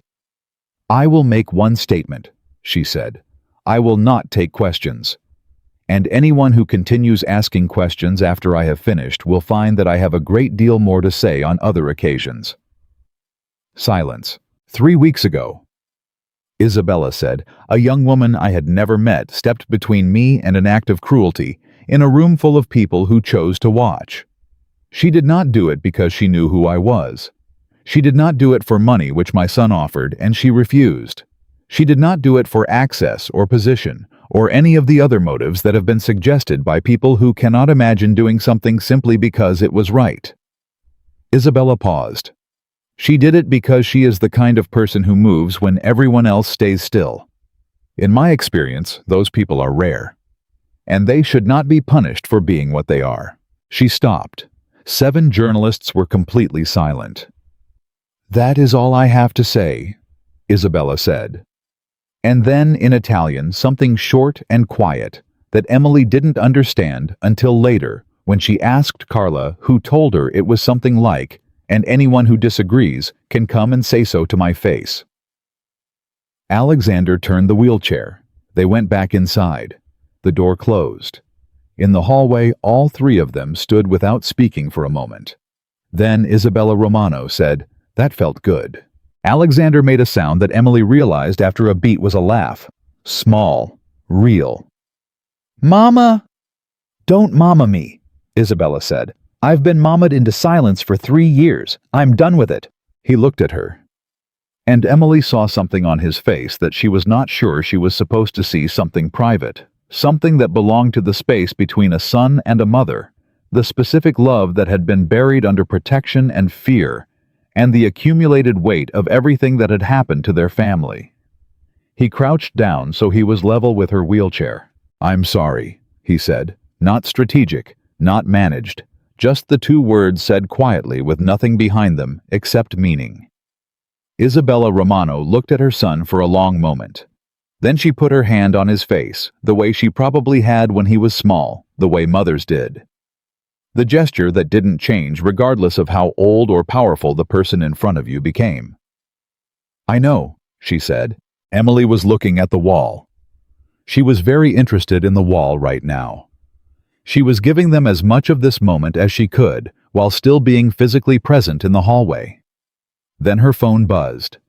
She looked at it. A number she didn't recognize. A text message, 5 words. This isn't over. Be careful. Emily stared at it. She thought about showing it to Alexander immediately. She thought about saying nothing. She thought about the fact that it was a threat clearly, but a soft one, the kind that came from someone who wanted you afraid, but not dead, wanted you compliant and uncertain, not martyred. She put her phone in her pocket. She would tell him. She would tell him tonight. But right now in this hallway, his hand was covering his mother's hand on his face, and it was not the moment. It was not the moment. The afternoon was quieter than the morning, which was not the same as being calm. Isabella rested. She had expended more energy in those 8 minutes outside than she had in a week. And Emily sat with her while she dozed and thought about the text message, and turned it over and decided what it was. It was Hale, or someone operating for Hale recalibrating after the morning. The statement had landed. The journalist coverage had already shifted. Emily had seen 3 posts from outlets that had been running Marsh's framing, now pivoting to cover Isabella Romano's appearance outside the estate, the footage of which was traveling fast. An elderly woman in a wheelchair with perfect posture and 40 years of weight in her voice was. It turned out more compelling content than an anonymous smear piece. Hale had lost this round, which meant he was going to try something else. She told Alexander at 6 o'clock when Isabella was having dinner with Carla. She showed him the message without framing, without preamble, just handed him her phone. He looked at it. His expression did not change, but the quality of his stillness changed. She had learned to read the difference. "How long have you had this?" he said. "Since this afternoon." He looked at her. "Why didn't you?" "Because you were having a moment with your mother," she said. "And it was more important." He was quiet for a moment. Then, "Send it to this number." He typed a contact and handed the phone back. "My head of security." She sent it. "This is Hale confirming it's him," Alexander said. "He doesn't know that's useful to us. It's almost..." He searched for the word petulant. "He's rattled." "Good," Emily said. "Rattled people make mistakes." He looked at her. "Where did that come from?" "Working in service for 7 years," she said. "Rattled customers spill things. Rattled bosses overreach. Rattled people always give you more information than they intend to." Something shifted in his expression. "You've been reading people your whole life." "You learn to when your income depends on tips," she said. "You get very good at knowing who someone is in the first 30 seconds. What did you know about me in the first 30 seconds? She looked at him. "That you were used to rooms organizing themselves around you, and you were slightly uncomfortable with it. That you came to that gala because you thought you should not, because you wanted to. And that you were watching your mother more than anyone else in the room, but trying not to let it show." He was quiet. "What did you know about me?" she asked. He considered. "That you were counting something, running calculations, but you were also present. In a way, most people in service jobs learn to stop being because it costs too much." He paused. "And when you moved, when you stepped in front of my mother, it was the most uncalculated thing I had seen in a room full of people who calculated everything." Emily held his gaze. "And you thought what?" she said. "I thought," he said carefully, "that I had forgotten that kind of person existed." The statement sat between them. Simple, more honest than she expected. "So what happens now?" she said. "With Hale." The shift back to business was deliberate, and he accepted it with the grace of someone who understood why the shift was necessary. "He'll try again," Alexander said. "But not through media. He's lost that angle. The next move will be more direct." "How direct?" "I don't know yet," he said. "But I know he's been making inquiries about your sister." The sentence hit her in the chest. "Lily," she said. "Nothing has happened," he said immediately. "He's made inquiries about her school, her medical history, her..." "He's looking for leverage," Emily said. Her voice was flat, steady, but there was something underneath it that was not steady at all. "He's looking for something to threaten me with." "Yes, and Lily is the thing," Emily said. She's always been the thing. She's 16. She has a medical history. She's dependent on me. She was thinking out loud and she knew it and she couldn't stop. If he pulls funding from her school or contacts her hospital or... He won't, Alexander said. You can't promise that. I can, he said. Because I have already spoken with Lily's school and her hospital. I have provided through appropriate channels additional coverage for her ongoing care. It cannot be removed, and it has no conditions. It is not connected to you, or to your employment here, or to anything that Hale can touch. Emily stared at him. I did it this morning, he said. After I found out he was asking questions. Before I spoke to you about it. He paused. I should have told you immediately. I'm telling you now. She was very still. You had no right to do that without asking me, she said. I know, he said. Lily is my responsibility. She's not I know, he said again. His voice was very even. I overstepped. I acted unilaterally because the threat was immediate and I wanted it neutralized before I could be talked out of it. He looked at her directly. I am not apologizing for neutralizing the threat. I am acknowledging that I should have come to you first. Emily looked at him. The specific anger she had felt, the flare of it, the instinctive resistance to someone making decisions about Lily without her, was real. She didn't dismiss it. But she also stood there in the hallway and looked at the man in front of her and understood very clearly the sequence of what he had done. He had discovered a threat to her sister. He had moved to protect her sister, and then he had come to tell Emily. He hadn't eliminated the threat and covered it over. He had eliminated it and told her the truth. Don't do it again without asking, she said. I won't, he said. And I want to know exactly what was arranged. For Lily. All of it. I'll have it sent to you tonight. All documentation. Everything. She nodded. Then she said quietly, Thank you for protecting her. He nodded once.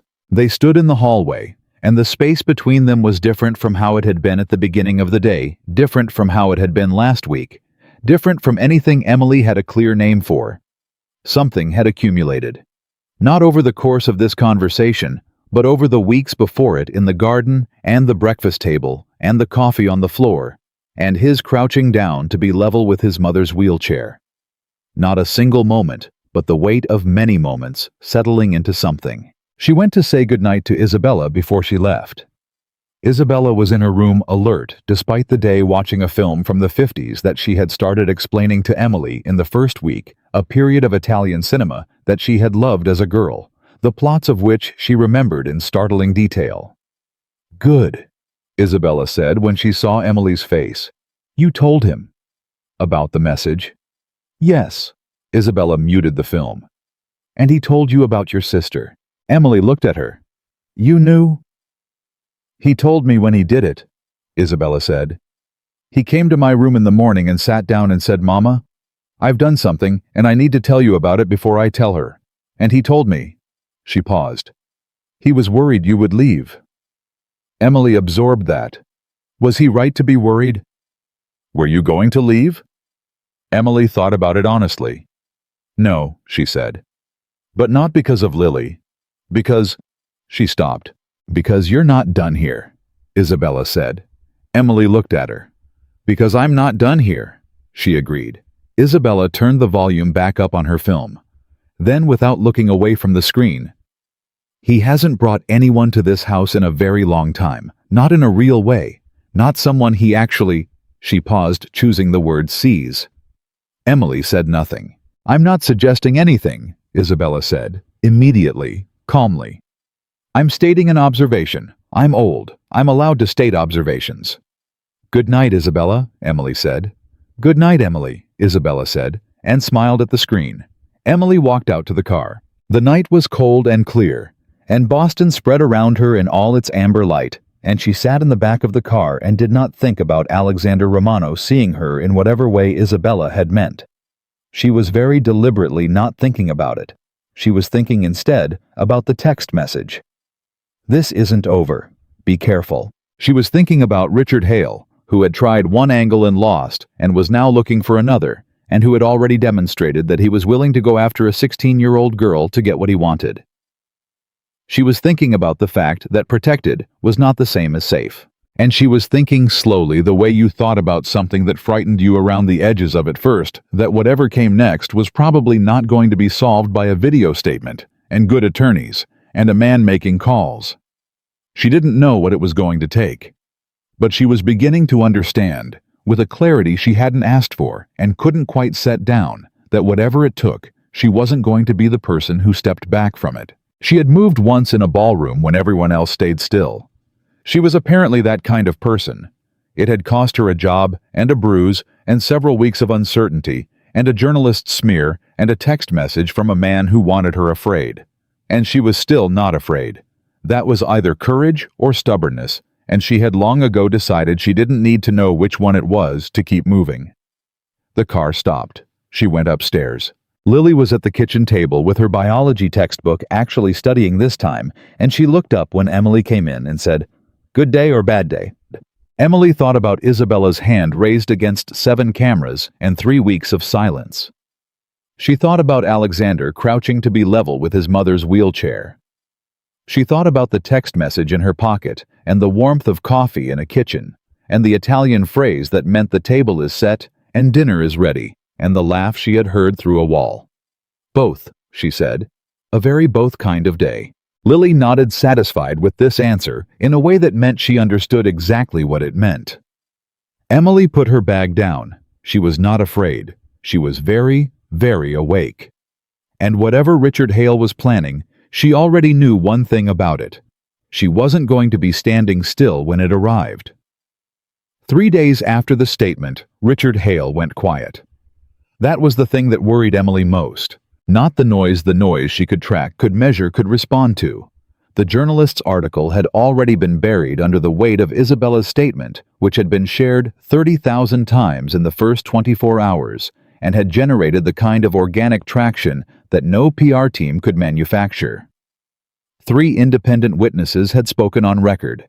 The publication had issued a quiet correction to one factual error in Marsh's piece, which was the journalistic equivalent of an acknowledgement without an apology, but it was something. Senator Webb had made a brief comment at an unrelated press event that managed, without directly addressing the situation, to suggest quite clearly that the Romano family had her respect. Richard Hale had said nothing publicly, and that silence was louder than anything else. Emily had been in enough difficult situations to know that men like Hale did not absorb a public loss and redirect themselves toward better behavior. They regrouped. They found a new angle. They waited until the attention moved elsewhere, and then they moved.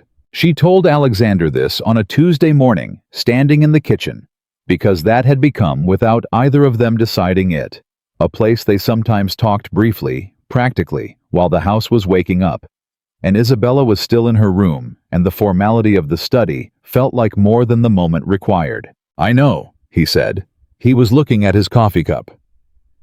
"My people have been tracking his meetings. He's had 4 in the last 3 days with people I don't recognize, not his usual associates." "What does that mean?" "It means he's bringing in someone new," Alexander said. "Someone not connected to his existing network. He's isolating whatever he's planning from anything that can be traced back to his usual operations." Emily processed this. "He's being careful. He's being afraid," Alexander said. The distinction was deliberate. "There's a difference. Careful people plan well. Afraid people plan fast, and they overcommit to the plan because they need it to work. And afraid people who overcommit make the thing bigger than it needs to be," he said. "And bigger things leave more evidence." Emily looked at him. "You sound very calm about this." "I'm not calm," he said. "I'm controlled. There's a difference." She had been hearing those kinds of distinctions from him for weeks now, and she had started collecting them the way you collected things that explained a person's small, precise clarifications that revealed how he organized the world in his head. Calm versus controlled. Afraid versus careful. Protecting versus walling off. He thought in binaries that weren't actually opposites, so much as siblings close enough to be confused, different enough to matter. "Tell me something," she said. He looked at her.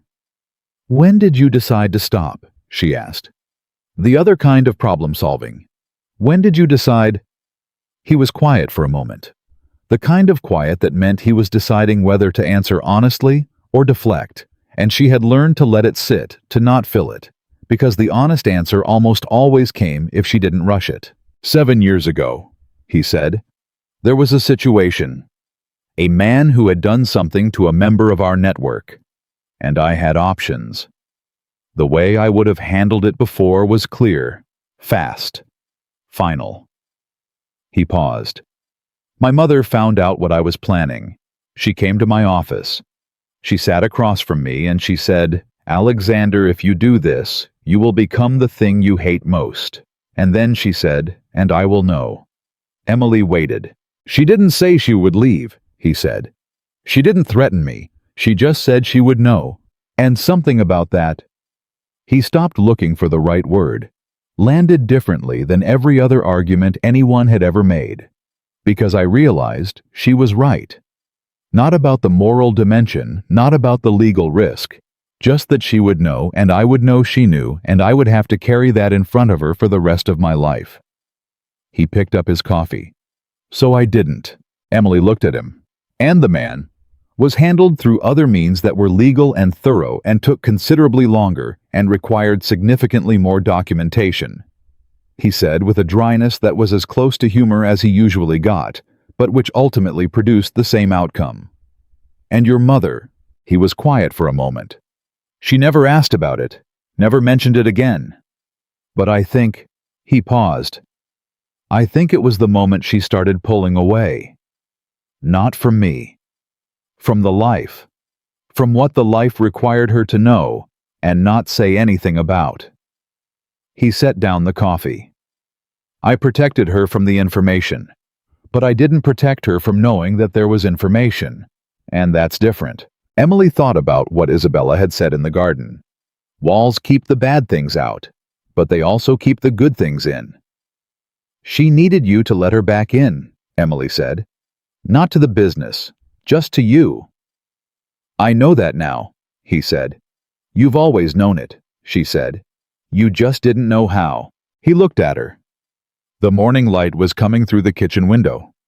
Somewhere in the house, Carla had started her routine. Emily could hear the specific sounds of it, the familiar percussion of the estate's daily rhythm. How did you learn it? He asked. What? How to let people in. You lost your parents young. You became responsible for your sister. You've been carrying things alone for a long time. He said it carefully, without pity, just observation. But you're not closed. You're more open than most people I've met who've had half the reasons you have to be closed. Emily thought about it, genuinely. I think it's because of Lily, she said finally. When you're responsible for someone that small, that vulnerable, you can't be closed. You can't afford it. She needed to be able to reach me. And once you've stayed open for someone else's sake long enough, it just becomes how you're built. He looked at her for a long moment. Then his phone rang, and the morning shifted back into its business register, and Emily went to check on Isabella, and the conversation folded into the day, the way those conversations did not forgotten exactly, but carried quietly in the place where things went that were too important to examine while they were still warm. Isabella was in a mood that Emily had started to recognize as her planning mood. It showed up as a kind of energized restlessness, a way of moving through the morning faster than usual, of asking questions that were leading towards something she hadn't announced yet. I want to go out, Isabella said. Emily looked at her. Out where? Out. Into the city. Not to a medical appointment or a family obligation. Just... Isabella made a gesture that encompassed everything outside the walls of the estate, out. Emily sat down across from her. What did you have in mind? There's a market, Isabella said, on Columbus Avenue. I used to go every Saturday when Alexander was young. Fresh pasta, a bakery that made bread. I have been thinking about for 11 years, a woman who sold dried herbs who probably isn't there anymore, but who I would like to check on. She paused. I haven't been in 11 years. Emily looked at her. Why not? Because at some point it became easier not to, Isabella said. And then it became a habit. And then... She stopped. And then I stopped expecting to go back. Emily thought about the text message, about Hale's quiet, about the unrecognized meetings and the new network and the thing that was coming that nobody could fully see yet. She thought about telling Isabella they should wait. She thought about who Isabella Romano was and what it cost her to ask for things and how long she had waited already. Saturday, Emily said. I'll arrange it. The smile Isabella gave her was the full one, the young one. She told Alexander that evening. His first response was a very controlled version of the expression he made when he was calculating risk, which involved a particular stillness around his eyes that Emily had learned to read. Then he said, security. Yes, Emily said. Obviously. I'll have Thomas coordinate. Thomas was his head of security, a quiet man with the specific quality of someone who took up exactly as much space as needed, and never more. Advance review of the route.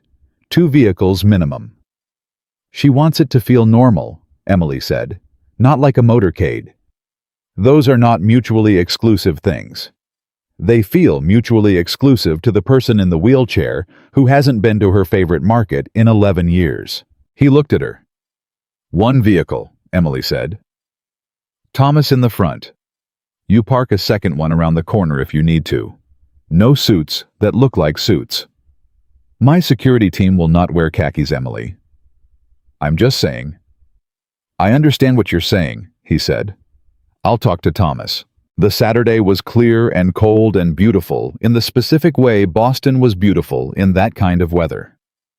Sharp-edged, uncompromising the sky. Such a hard blue that it looked almost artificial. Isabella was ready 20 minutes early.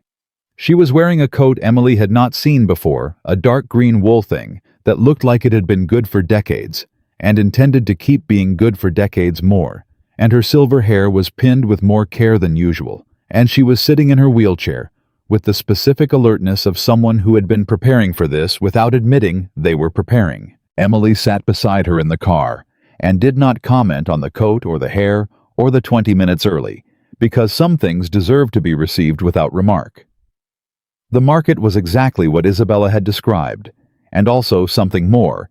It was a place with memory in it, the kind of place that had been going long enough that its continuity was itself a form of argument. That some things persisted, that coming back was possible. Isabella moved through it slowly. Thomas maintained a perimeter that was invisible enough to almost not exist. Emily walked alongside the wheelchair and watched Isabella's face, and saw something happening there that she didn't have words for, something coming back into alignment, like a compass needle finding north after years of being held near a magnet. The pasta vendor knew her. That was the first thing that landed. An older man, 70s, with flowers still on his apron, looked up from his display and went still, and then said something in Italian that Emily didn't understand, but that made Isabella's face do something completely unguarded. They spoke for 5 minutes. Emily stood close enough to be present and far enough to give them space. Thomas materialized from somewhere and stood 2 steps back. When Isabella turned away from the vendor, her eyes were bright. He remembered me, she said, quietly, as if she was surprised. Of course he did, Emily said. It's been 11 years. Some people are memorable, Emily said. Isabella looked at her. You know very well I'm not speaking about myself. I know, Emily said. Neither am I. They moved deeper into the market. The bread bakery was still there, different woman at the counter but the same smell, the same specific warmth of a place that had been baking the same bread for longer than Emily had been alive. Isabella bought a loaf and held it in her lap in the wheelchair and looked at it the way you looked at something you had believed was lost. The herb woman was gone. But her daughter was there, same stall, same dried bundles hanging. And when Isabella mentioned her mother's name, the daughter's face opened up completely, and they talked for 10 minutes about a woman Emily had never met. And by the end of it, Isabella was holding a small paper bag of rosemary that she intended she informed Emily to plant in the garden when the season allowed. They were heading back toward the car, the morning settling into a warmth that had nothing to do with temperature when Emily felt her phone buzz. She looked at it. Alexander. Call me when you can. Not urgent, but soon. Not urgent, but soon. She filed it. They got Isabella back to the car. Thomas closed the door. Emily looked at her.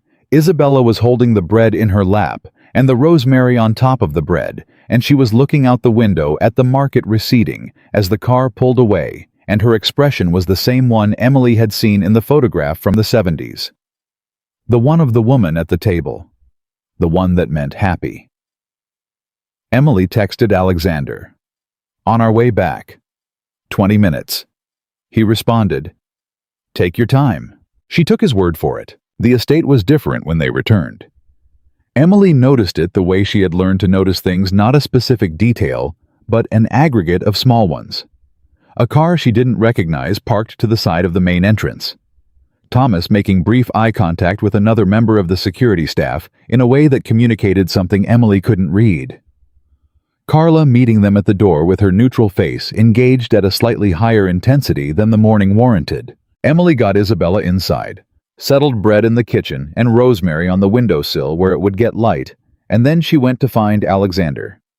He was not in the study. He was in the smaller sitting room off the main hallway, a room Emily associated with informal conversations with the in-between moments of the household. He was standing this time. Standing mode. There was a man she didn't know sitting in the chair across from where Alexander was standing.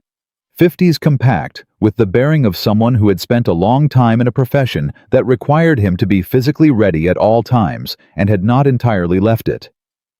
Emily, Alexander said. This is Victor. He handles certain investigations for us. Victor stood, extended a hand.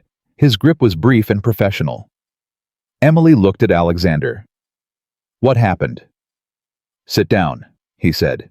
Tell me first. He'd looked at her for a moment. Then he said, Richard Hale has a plan. Victor has the outline of it, and it involves you directly. He paused. Not as a target for media, something more direct. Emily felt the specific quality of the air in the room change. Not temperature, something else. The quality of spaces where information that changes things was about to be shared. She sat down. Victor spoke in the efficient, compressed way of someone who had been trained to transmit information with minimal drag. Richard Hale had identified a man name withheld pending verification who had a prior grievance against the Romano family from a business dispute 7 years ago. Hale had contacted this man 3 weeks ago. He had proposed something. The exact terms were still being confirmed, but the outline was clear. This man would approach Emily. He would represent himself as a journalist or an investigator or a well-meaning third party. He would build enough apparent trust to extract information about Alexander, about the family's operations, about anything Emily had access to from her position inside the estate. The information would then be used not for an article, but for something more targeted.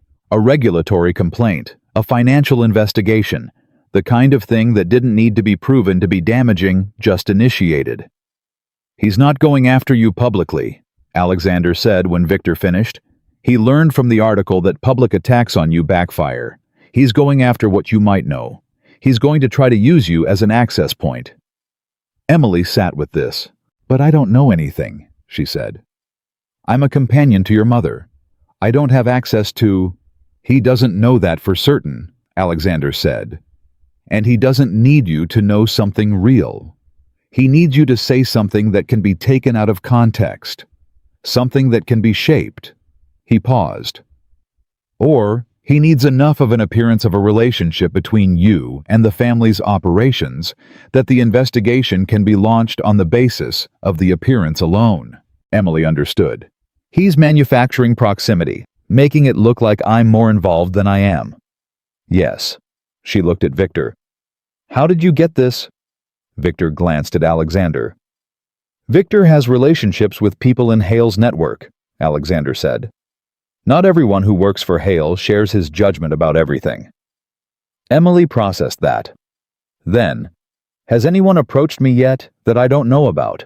The man Hale contracted made contact with someone at your sister's school, Victor said. A staff member apparently asking background questions under the cover of a college scholarship inquiry. Emily's jaw tightened. Lily doesn't know, Victor said. The staff member thought it was legitimate. We only picked it up because we've been monitoring Hale's network's communications. Emily breathed, controlled it. What did they find out? Nothing that matters, Alexander said. But the inquiry tells us the plan is in motion. He's mapping your life, finding the points of pressure.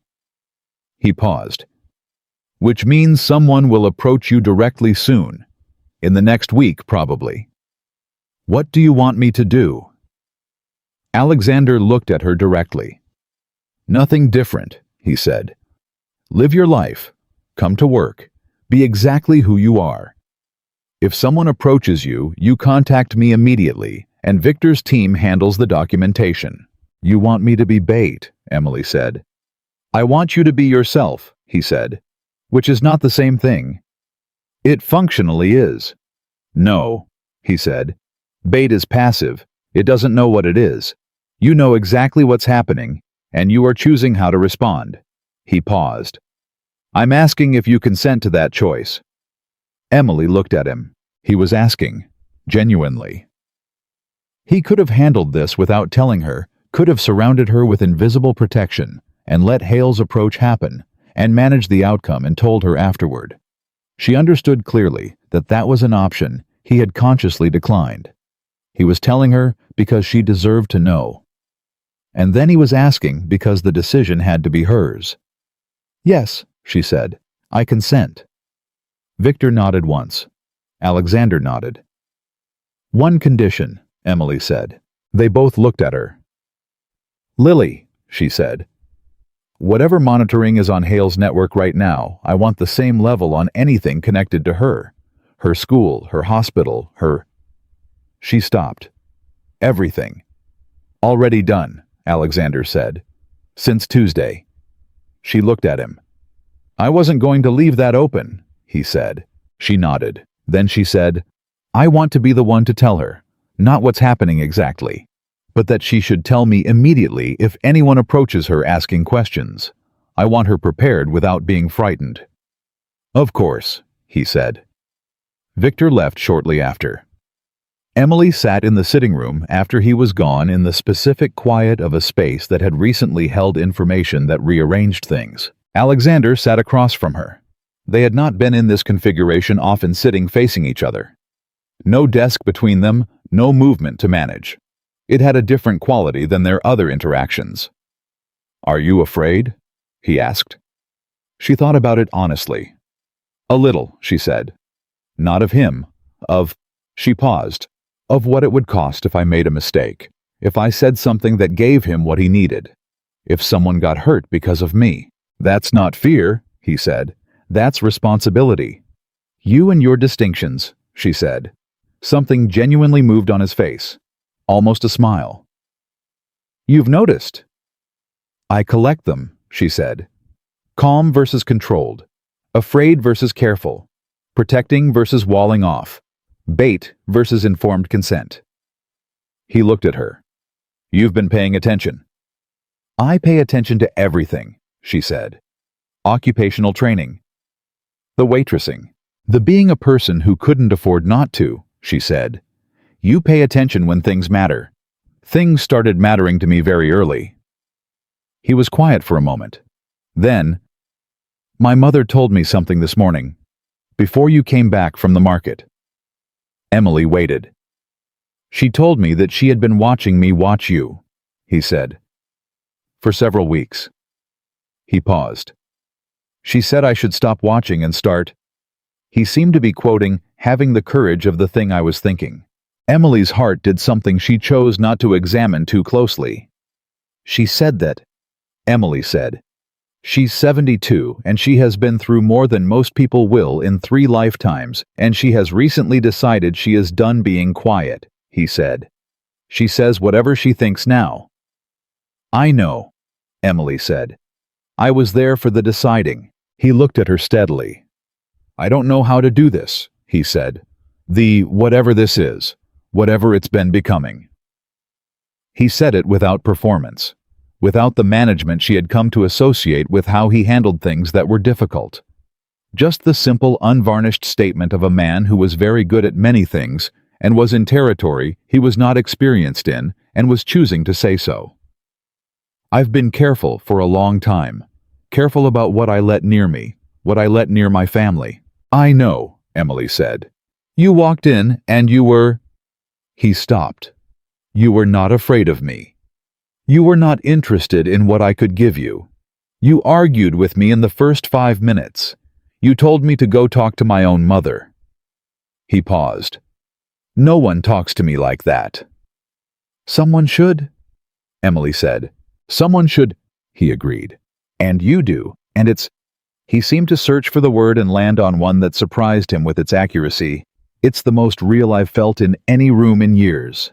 Emily looked at him. At the man who ran a city from a desk and had crouched to be level with his mother's wheelchair and had sent a cream-colored envelope with 4 sentences and had stood next to her in front of cameras because she had told him to and had protected her sister without asking, and was now sitting across from her in a small sitting room saying, I don't know how to do this in the specific voice of someone who meant it completely. I'm not... She started, then stopped, reorganized. I'm not easy, she said. I have a 16-year-old sister who is my whole world, and a pile of debt that is decreasing but not gone, and opinions about most things and absolutely no patience for being managed. She paused. I'm not the kind of person who fits into a quiet corner of someone's life. I'm not looking for someone for a quiet corner, he said. They looked at each other. I'm also still an employee of this household, Emily said. We can change that, he said. Not today, she said. Not while Hale is still a problem and everything is... She made a gesture that indicated the situation, the complexity, the unresolved weight of the past few weeks. Not while things are this. After things are this, he said. She looked at him. Ask me again after things are this, she said, and I'll give you a real answer. He nodded, like a man who accepted terms and intended to meet them. The week that followed was the kind of week that had the quality of a held breath. Emily moved through her days with the heightened alertness of someone who knew something was coming and didn't know from which direction.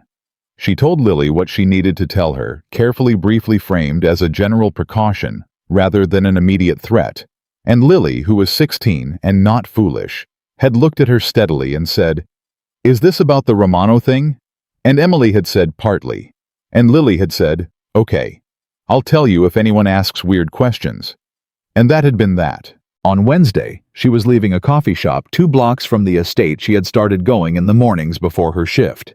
A small ritual that was hers alone, when a man sat down at the table next to hers. Mid-40s, pleasant face, the particular deliberate casualness of someone who had practiced appearing casual. Emily Carter, he said. Not loudly, conversationally, like he was pretty sure but wanted to confirm. Emily looked at him. She thought about Isabella saying, Be patient. She thought about Alexander saying, You know exactly what's happening. She thought about Victor's compressed description of a plan that mapped the pressure points of a person's life. She took a sip of her coffee. Do I know you? She said. He smiled, extended a hand. My name is Gary Paulson. I'm a researcher. I'm working on a piece about community support networks in Boston. Someone told me you might be a great resource. Who told you that? Emily said. A half-beat pause. A mutual connection. Elena Marsh. I think you might have worked together at the Wellington. Emily had never worked with anyone named Elena Marsh. She knew this, and she knew he probably knew she knew, and the slight miscalibration of his smile in the half-second after he said the name told her he knew she knew too. She smiled back. I'm afraid I don't remember her, she said. I worked a lot of events. Of course, he said smoothly. Well, I'm not taking up your time. I'd just love to connect sometime if you're open to it. Get your perspective on some of the networks you've been part of. I appreciate that, Emily said. She stood, put on her coat. I'll have to check my schedule. Do you have a card? He did. He produced it with the efficiency of someone who had been waiting to produce it. Gary Paulson, independent researcher, a phone number, a generic email. Emily took it. Thank you, she said. I'll be in touch. She walked out of the coffee shop. She did not look back. She walked 1 block, turned the corner, and texted Alexander a single line. He made contact. Coffee shop on Tremont. Just left. The response came in under 30 seconds. Victor is already on it. Are you okay? She looked at the card in her hand. Gary Paulson, independent researcher. I'm fine, she texted back.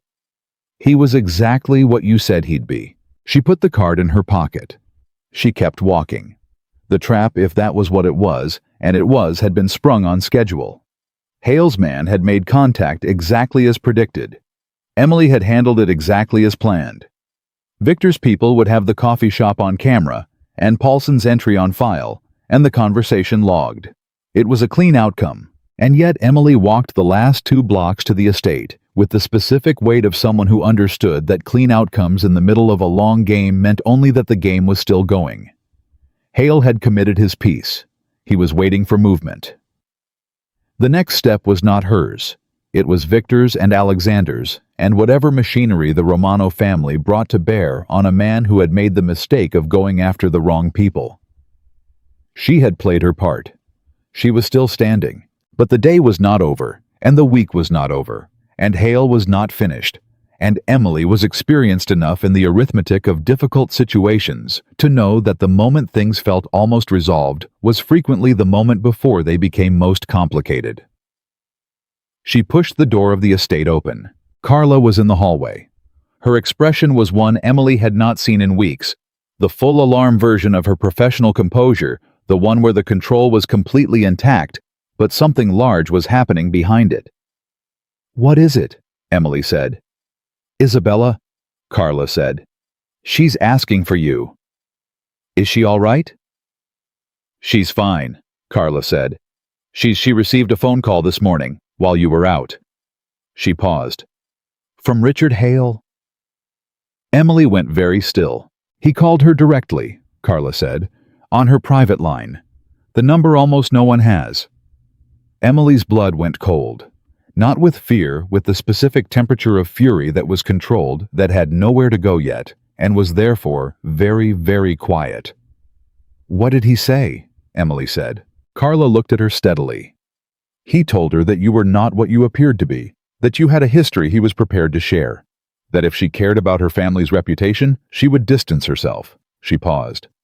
And that if she didn't, he would ensure that things became very difficult for you personally, and for your sister. The fury settled in Emily's chest like a stone dropping into still water. She went down the hallway to Isabella's room. Isabella Romano was sitting in her chair by the window.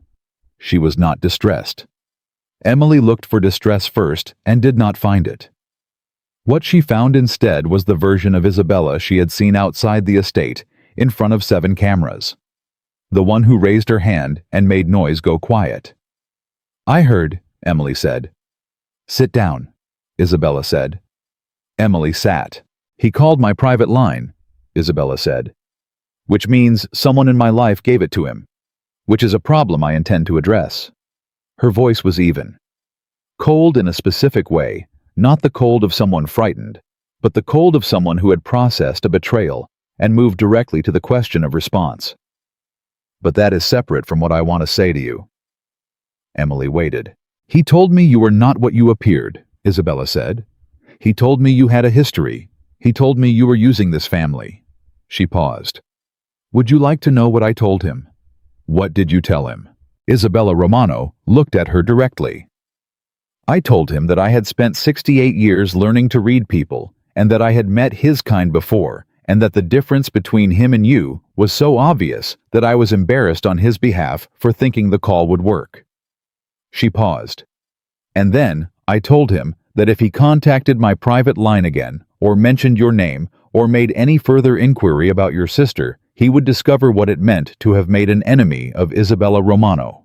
Emily looked at the older woman. And then I hung up, Isabella said. And then I called Alexander. Is he? He's on his way home, Isabella said. He should be here in 20 minutes. She looked at Emily steadily. Are you frightened? Emily thought about it. Looked at it honestly. "No," she said. "I'm angry." "Good," Isabella said. "Anger is useful. Fear is paralyzing. Anger moves." "That's very Romano family wisdom," Isabella said. "My husband said it first. I've been using it ever since." Emily looked at her. "Your husband, Marco, he was—" Isabella paused, and something moved across her face the way things moved across the faces of people who carried grief that had become habitual, that was no longer sharp, but was always there. "He was a better man than people gave him credit for. He had his flaws. The family had its history. But he understood people." She looked at the window. "He would have liked you very much." Emily felt the warmth of that even through the cold morning, and the fury, and the stone in her chest. "Tell me about him," she said, and Isabella Romano told her. Bella. She talked for 15 minutes about Marco Romano, who had been 24 when she met him, and 61 when she lost him, who had made terrible business decisions, and then somehow turned them into fortunate ones, who had cried at every one of his children's birthdays without fail, who had held her hand at a dinner table once for 3 hours during a crisis without saying a single word, because he knew she didn't need words. She talked the way people talked about people who were gone with a specificity that was actually grief that dressed itself in detail, because the details were all that remained. Emily listened with everything she had. And when Alexander Romano arrived home 20 minutes later and came to his mother's room and stood in the doorway, he found his mother talking with more openness than he had heard from her in years, and Emily Carter sitting across from her with her full attention given and her whole self present, and the room had the quality of something warm. He stood in the doorway for a moment. Isabella looked up. "Alexander." "Mama." "Come in," she said. "I was telling Emily about your father." He came in. He sat down beside his mother on the arm of her chair the way he might have sat as a child. And Isabella continued the story she had been telling. And Emily watched Alexander Romano listen to his mother talk about his father, and she watched something in him not soften, because that was not quite the right word. He had been softening for weeks. She watched something settle. Like a thing that had been braced against impact, slowly, carefully being allowed to stand normally. The call from Hale sat in the room with them too. The violation of it. The threat of it. The fact that someone had given him the private number. But it sat there at a distance, because the foreground was a woman talking about her husband, and a son listening with his whole face, and a 25-year-old woman who had walked into a ballroom 4 weeks ago carrying a tray and ended up here in this room, which she would not have predicted and could not quite believe, and was no longer surprised to discover, felt completely and without question like where she was supposed to be. Hale had called to destabilize. He had called the right house and reached entirely the wrong outcome. Emily picked up her coffee cup from Isabella's side table and took a sip and listened to a woman describe the way her husband used to make bread on Sunday mornings when he thought no one was awake, and the warmth of it was the most effective counter to every cold thing the day had contained. Outside, Victor's team was working. The trap was in motion. And Richard Hale was about to discover what it meant to have underestimated every single person in this room. Victor's team identified the source of Isabella's private number by Thursday morning. It was someone inside the estate. Not Carla. Emily had not believed it was Carla, and it wasn't. Not Thomas. Not any of the security team. It was a man named Patrick who had worked in the household for 14 months as part of the administrative staff handling scheduling and correspondence. He was 28 years old, and he had a gambling debt that Richard Hale's network had quietly purchased 3 months ago, well before the gala, well before any of this had started. Hale had been positioning pieces long before Emily Carter had walked into any ballroom. Patrick had been a piece he'd planted and waited on, Alexander told Emily in the kitchen on Thursday morning. His voice was completely even. That particular evenness that she now understood was not calm. It was controlled fury, running so deep it had gone past heat into something cold and precise. "What happens to him?" Emily asked. "He's been removed from the property," Alexander said. "His debt has been acquired by our attorneys. He will spend the next several years working it off through legitimate channels, and he will never work in this city in any capacity that involves access to private information again. He paused. That is the legal version of what happens to him. And the other version? There isn't one, he said. I told you, largely. She looked at him. And this falls in the largely. Yes, he said. This falls in the largely. Emily nodded. Do we know how much he gave Hale? The private number. General household scheduling when people came and went, when Isabella left the property, when you arrived and departed. He paused. He gave Hale the timing of the market visit. Emily went still. The market, she said. Yes. She thought about Saturday morning. Isabella with the bread in her lap and the rosemary on top of the bread, and her face turned toward the pasta vendor like she was remembering what it felt like to be known. The most unguarded Emily had ever seen her. In public, with a timing that someone had reported in advance. He was there, Emily said. Or someone was. Someone knew we were going. We believe so, Alexander said. We don't have confirmation of what they observed or recorded, but the timing was not coincidental. Emily put her coffee down. She was thinking. He didn't make a move at the market. No. Why not if he had eyes there? Because he wasn't ready yet, Alexander said. The market was reconnaissance. He was confirming the relationship. Confirming that Isabella was... He paused. More recovered than he had assumed. More mobile. More present. Something moved in his jaw. He was updating his threat assessment. He thought she was more isolated, Emily said. He thought I had put her away somewhere comfortable to manage her, and she had no meaningful life outside these walls. Alexander's voice was very quiet. He thought that attacking you would destabilize an elderly woman in a wheelchair who had nobody to advocate for her, and a son who kept her behind glass. He looked at Emily directly. He did not account for what you changed. The words sat between them. What do we do now? Emily said. Victor moves today, Alexander said. We have enough.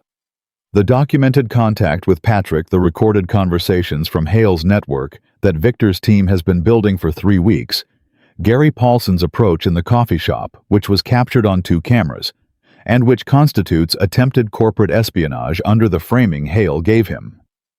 He paused. My attorneys file this afternoon.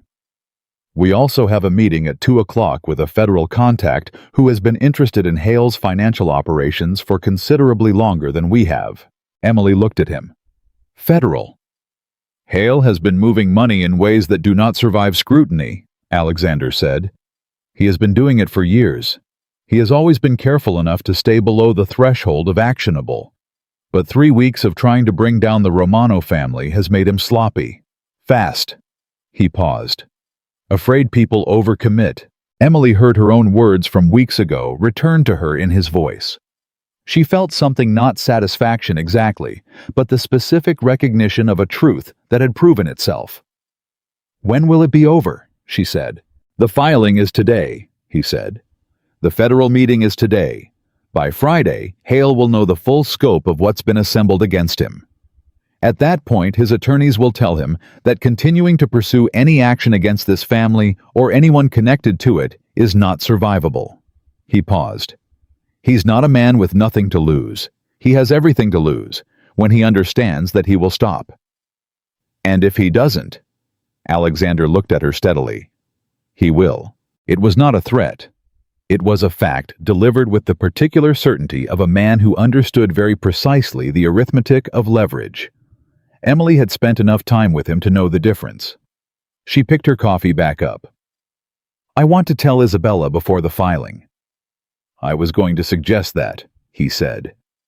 They went to Isabella together. She was at the breakfast table reading the specific focused reading of someone who had reacquired the habit and was not going to let anything interrupt it. She looked up when they both came in, and she put the reading material down with the expression of someone who understood that 2 people arriving together in the morning meant something had developed. Alexander told her.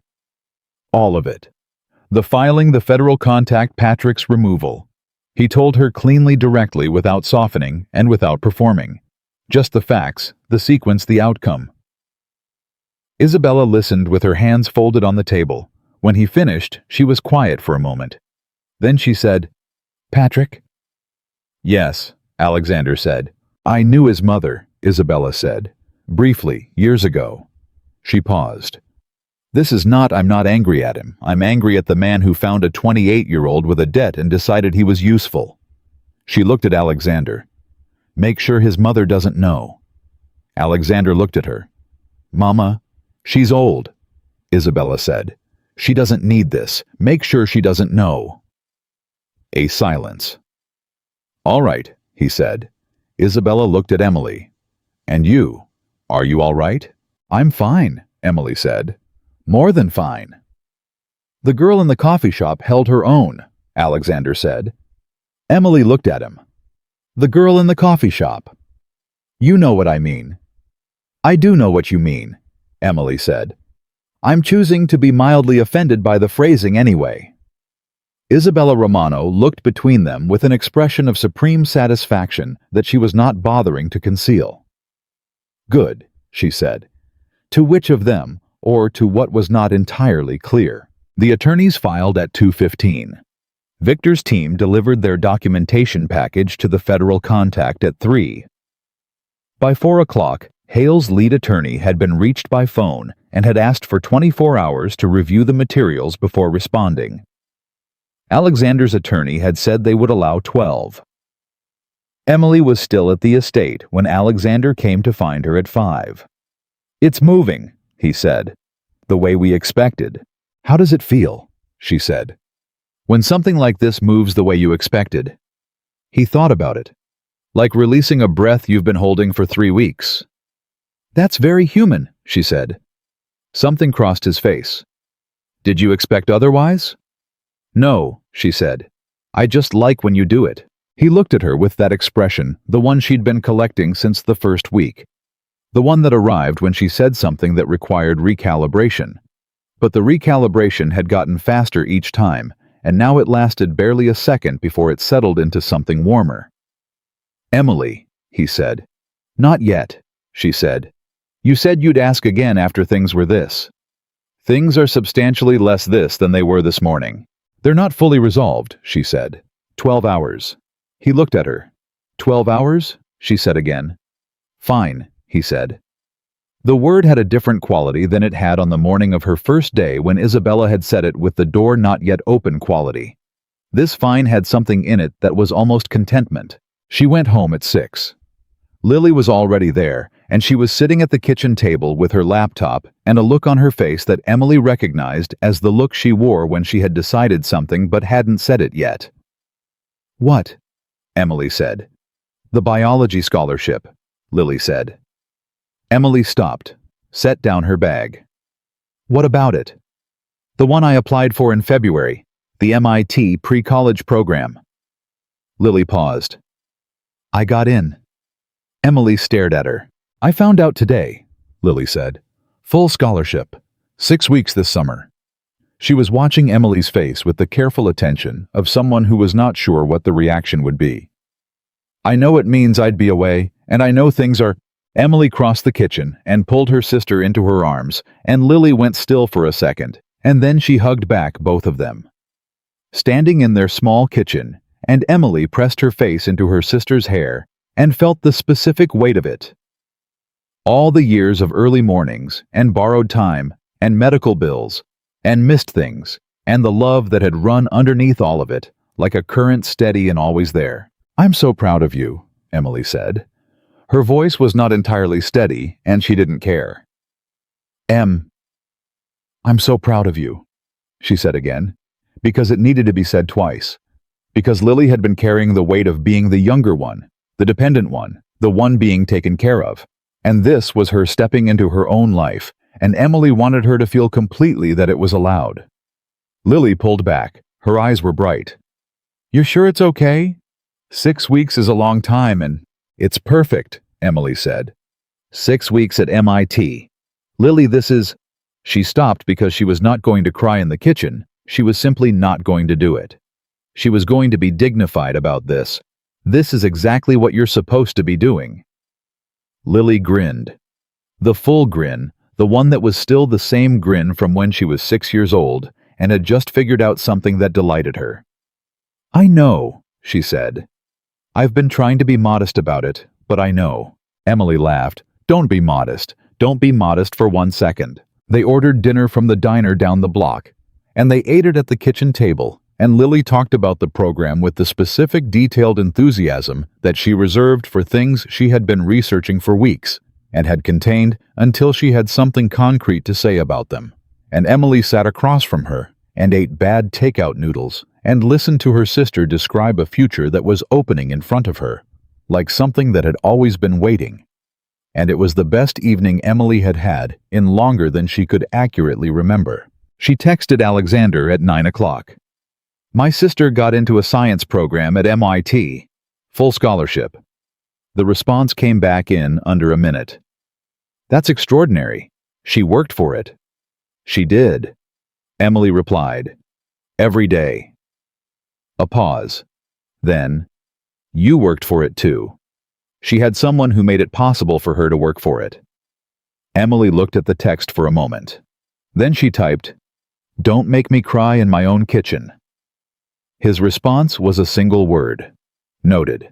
She put the phone down and looked at her sister, who had moved on to explaining the specific research focus of one of the program's lead faculty members with an accuracy that suggested she had memorized his published papers, and Emily smiled and ate her noodles and let the evening be exactly what it was. Hale's attorney called at 9 the next morning. Emily was at the estate when it happened. She heard about it afterward from Alexander, who came out of the study at 9:40 with an expression she had not seen on him before. Not the controlled relief of things moving as expected. Something quieter. Something that had more genuine rest in it. "He's withdrawing," Alexander said. "Everything. The connections to Paulson, the documentation, requests, the planned regulatory complaints. His attorney is filing withdrawal notices this afternoon." Emily looked at him. "All of it. All of it." He paused. "He also," and this was his attorney's suggestion, I believe not his, "he is issuing a private statement through legal channels, acknowledging that the original article in the Marsh publication contained information he had provided that was inaccurate." "Not public," Emily said. "No, not public. He's not capable of that, but it exists, in a form that my attorneys hold and that can be produced if he makes any further move in this direction." Emily absorbed the shape of it. Not a complete victory in the cinematic sense, no public apology, no dramatic collapse. Just a man faced with the full arithmetic of his own exposure, making the rational calculation, and stepping back. "Is it enough?" she asked. "It's what's real," Alexander said. Public humiliation would feel satisfying for approximately 20 minutes and then create a new set of problems. What we have is permanent. He knows what we hold. His attorneys know. That knowledge doesn't go away. Emily nodded. "And Victoria Hale." "Victoria Hale has very quietly resigned from 4 of the 6 charity boards she sat on," Alexander said. "She has also apparently booked an extended trip to their property in Tuscany." A pause. "The timing may be coincidental." Emily looked at him. "It's almost certainly not coincidental," he said. Emily felt something she recognized as the settling of a long tension. Not dramatic, not explosive. Just the specific release of something that had been held for weeks, slowly being allowed to let go. She put her hand on the kitchen counter to steady the feeling. "I need to tell Isabella," she said. "She already knows," Alexander said. "I told her first." "Of course you did." "She cried," he said quietly. "Which she will deny if you mention it." Emily looked at him. "She cried, very briefly, and then she said—" He paused, and something moved on his face that was unmistakably warmth. "She said, 'Good, now I can plant the rosemary.'" Emily laughed. Sharp and real, the kind that arrived before you could manage it. Alexander Romano looked at her laughing, and his expression did something that he didn't manage and didn't try to. "It's over," he said. Simple. Just those 2 words. "It's over," she agreed.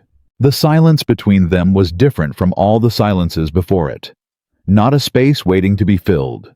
Not a space where strategy was being developed or information was being processed. Just a silence between two people who had been through something and were standing on the other side of it and were finding that the other side was unexpectedly quiet. "Emily," he said. "Things are resolved," she said. "They are," he said.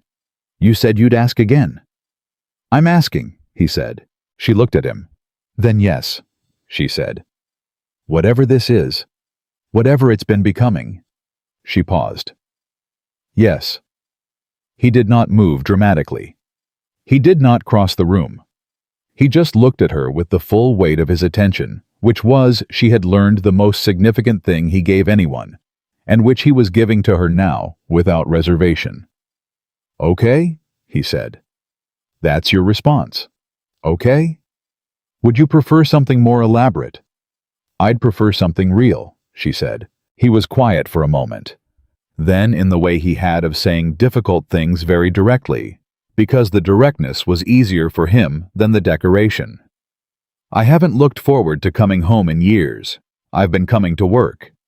The estate was a place I managed and protected, and for the past month—" He stopped. "For the past month, I've been coming home, and it's because of you." Emily looked at him. She thought about cream-colored envelopes and coffee on the floor, and a man crouching to be level with his mother's wheelchair, and the word largely, and the word home. "That's real," she said. "Yes," he said. "It is." They stood in the kitchen of the Romano estate in the ordinary morning light, and it was not a dramatic moment in the conventional sense. No one was watching, no cameras, no ballroom of 600 people. Just two people who had come at each other sideways through difficulty and proximity, and the accumulated evidence of who they each actually were, arriving at a truth that neither of them had planned, and both of them recognized. Isabella Romano had the grace to stay in her room until noon. Emily spent the morning with her after that in the garden, because the weather had shifted towards something tentatively warmer, and the rosemary needed to be assessed for planting. Isabella had opinions about soil and drainage that were deeply specific and extremely confident, and Emily listened to all of them with genuine interest, partly because Isabella's authority on the topic was clearly earned, and partly because watching the woman be authoritative about something she loved was one of her favorite things. "He told you," Isabella said. Not a question. "This morning," Emily said. And it's resolved," Emily said. "I mean the other thing," Isabella said. Emily looked at the rosemary. "That's between him and me." "You're in my garden," Isabella said. "That makes it partly between all three of us." Isabella. "I'm 72, Isabella said. "I have earned the right to be occasionally unreasonable about things I care about."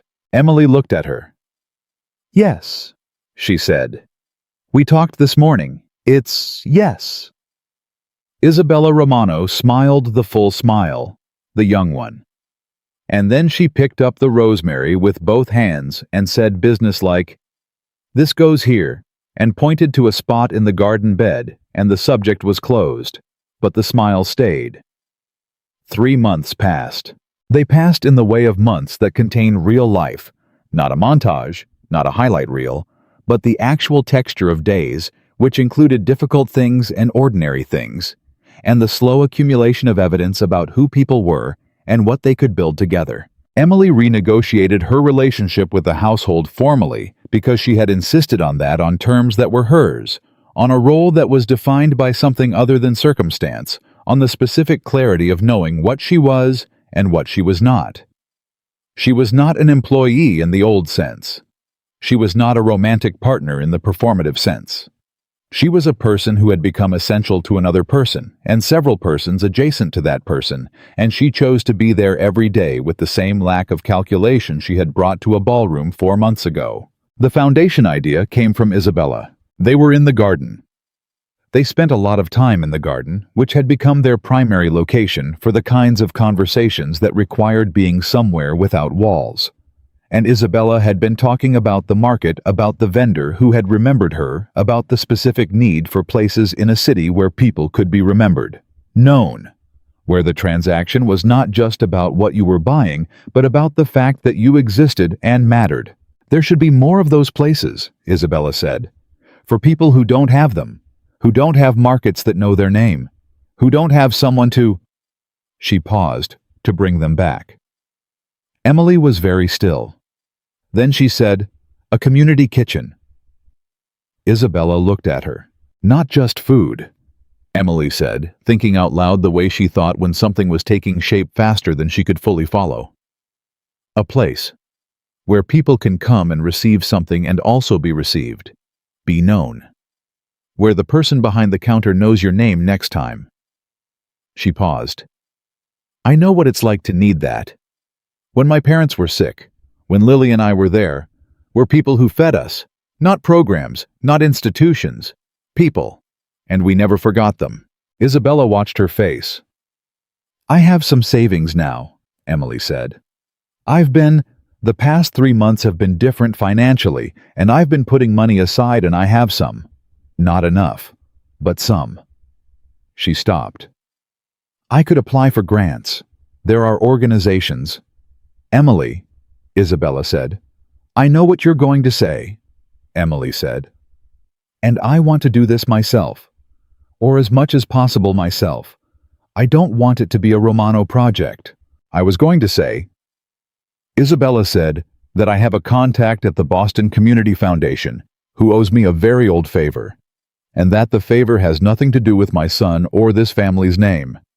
It is mine to call in." She paused. "And I would like to call it in for this." Emily looked at her. "Also," Isabella said, "I want to be on the board." A beat. "You want to be on the board?" Emily said. "I want something to do," Isabella said with the specific directness of someone who had spent too long not having something to do. "I want to be useful. I want to sit across from someone once a week and ask hard questions about whether the kitchen is achieving what it set out to achieve." She paused. "I am very good at asking hard questions." "I've noticed," Emily said. "So," Isabella said, "you build it. I'll be on the board." The foundation came together over the following 2 months through the specific combination of Emily's stubbornness, Isabella's contact at the Boston Community Foundation, and 3 additional donors that Isabella identified through her own network. All of them people who had, for various reasons, wanted to do something meaningful with their resources and had not found the right vehicle. Emily presented to each of them in person. No Romano associations in the room. Just Emily Carter, 25 years old former waitress, with a clear-eyed account of what the kitchen would do and why it would work and what it would mean. Every one of them said yes. The space was secured in March. A former restaurant in the South End, a neighborhood Emily had known her entire life, which had the advantage of being both central and genuinely connected to the communities it would serve. The renovation took 6 weeks. Emily spent 3 of them there personally because she needed to understand the space before she could build the program to fit it, and because she was constitutionally incapable of delegating the things that mattered most to her. Lily came on weekends to help paint. "This is going to be good," Lily said on the second Saturday, standing back and looking at a wall she had just finished. "Like, actually good, not good in the way things that are trying to be good often feel." "What does good that's trying to be good feel like?" Emily asked. "Slightly too clean," Lily said. "Too organized, too aware of how good it is." She paused. "This is going to feel like a place, not a program." Emily looked at her sister, at the biology scholarship girl who was 3 months from her summer at MIT, who had grown 2 inches since the fall, and was talking about neuroscience with an authority that made Emily feel simultaneously proud and completely outclassed. "When did you get so smart?" Emily said. "I've always been this smart," Lily said. "You've been too busy keeping us alive to fully notice." Emily picked up her paintbrush and threw a small amount of paint at her sister. Lily screamed, and the morning dissolved into exactly what it was supposed to be. The opening was the first Saturday in April. Emily arrived at 7 in the morning, 2 hours before anyone else, because she needed those 2 hours alone with the space. She needed to walk through it and understand one more time what it was. It was a kitchen with 12 tables and a service counter and a menu that changed daily based on what had been donated and what was in season. It had a board on the wall where community announcements could be posted. It had a small area where children could sit while their parents talked. It had a coffee urn that was always on. It was not beautiful in an architectural sense. It was beautiful in the way a diner at 2 in the morning was beautiful because it was warm and it was there. Emily stood in the middle of it at 7 in the morning and understood with a clarity that was almost physical how she had gotten here. Not through planning, not through strategy. Through a single moment in a ballroom where she had not calculated, had not waited, had simply moved. And then through every subsequent moment where she had made the same choice to move, to be present, to not look away. The staff arrived at 9. Volunteers at 9:30. Isabella arrived at 10:15 in a car Alexander had insisted on with her cane. She had been using the cane more and the wheelchair less over the past month. A shift so gradual and so significant that Emily had learned not to comment on it directly because Isabella found the commentary more tiring than the progress was energizing. She walked into the kitchen. She looked around. She said, "Good, now let's open." The community arrived the way communities arrived when something was genuinely theirs, cautiously at first, then fully. Families from the neighborhood who had heard about it through the network of knowing that operated in close communities where people had lived for decades. An older man who came alone and sat at a corner table and looked at the board on the wall for 10 minutes before he ate. A woman with 3 children who apologized twice for taking up space, and whom the volunteer at the counter told gently and firmly that the space was specifically for them. Emily worked the counter for the first 2 hours because she needed to. Because she understood from 7 years of carrying trays that the person behind the counter was the first contact, the first signal about what this place was, and she needed it to signal the right thing. She handed soup to a man who hadn't had a full meal in 3 days. She remembered his name, Tom, and used it when she handed him the bread roll. She watched his face change when she did. She understood that. She had felt it herself. Alexander arrived at noon. He did not arrive alone. He had a woman with him who turned out to be a director of a regional nonprofit he'd introduced Emily to 2 months ago, a contact he had offered, and she had taken on her own terms, which was the only way she ever took anything. But he arrived on a Saturday at the opening of a community kitchen that was not a Romano project and was not connected to the family's business and had been built by a 26-year-old woman with stubbornness and a contact at the Boston Community Foundation. He arrived because Emily had asked him to. He stood at the back of the room for a while watching. Emily saw him between servings, a tall man in a doorway, looking at a room full of people being fed, looking at the board on the wall and the children in the corner area, and the older man at the corner table who was now on his second cup of coffee. She got to him at 12:30 when the first rush had settled. "Well," she said. He looked at her for a long moment. "It's exactly what you said it would be." "Was there a version where you doubted that?" "No," he said. "But there's a difference between believing something and seeing it." She looked up at him. "Is this the moment where you say something meaningful?" "Probably," he said. "Are you ready for that?" "I've been carrying plates for 2 hours," she said. "I'm ready for anything." He was quiet for a moment. "I told my mother once after she'd asked me why I kept such tight control over everything that I was afraid of what happened when I let go of the control." He paused. "She said, Alexander, you are not holding the world together. The world was here before you, and it will be here after. What you hold tightly is usually just yourself." Emily looked at him.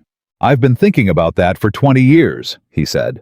And I think he stopped, took the simple route, which was always his better instinct. I think you are the first person who made me understand what she meant." The morning light in the kitchen was ordinary light. The room around them was full of ordinary people eating ordinary soup. There was nothing cinematic about the moment. No chandelier, no ballroom, no 600 people watching. Just a man and a woman standing in a community kitchen she had built, and a truth that had been accumulating for 5 months being said out loud in the plainest possible language. Good, Emily said. Then stop holding so tight. He looked at her. She held out her hand. He took it. Isabella Romano appeared from somewhere. She had a talent for appearing at the exact right moment that Emily had stopped being surprised by, and she looked at their joined hands, and she said to neither of them specifically, "Finally." Then she walked to the corner table where the older man was sitting, and she sat down across from him, and she asked him his name. His name was Walter. He had been coming to this neighborhood for 40 years and hadn't had someone ask his name in the past 3. Emily watched Isabella Romano sit across from Walter at a corner table and ask him questions with her whole attention. The way she had asked Emily questions in the early mornings of those first weeks. The way she had learned to give attention as a form of respect. She thought about what Isabella had said in the garden in those first weeks. "You brought me back." She had said it once quietly, and Emily had not responded because she hadn't known how to receive it without making it smaller or larger than it was. But she understood it now. She understood it because she was watching Isabella Romano give it to someone else. The same attention, the same quality of being seen, the same simple act of treating a person like they mattered, passed forward. The way things that were real always moved, not stored, not kept, but given again. Lily arrived at 2 o'clock because she had spent the morning at a study session and had run the last 4 blocks, which Emily could tell from the specific wind-blown quality of her entrance, and the fact that she was slightly out of breath and trying not to show it. "I'm not late," Lily announced. "You're 2 hours late," Emily said. "I'm exactly when I intended to be," Lily said. She looked around the kitchen. At the tables, the people, the board on the wall. "Em." Her voice had changed, gone quiet. "This is real." "I know," Emily said. "No, I mean..." Lily struggled. "I mean, it's actually real. Like people are actually here, eating food you made happen." She turned to look at her sister. "You did this." Emily felt the sentence in its full weight.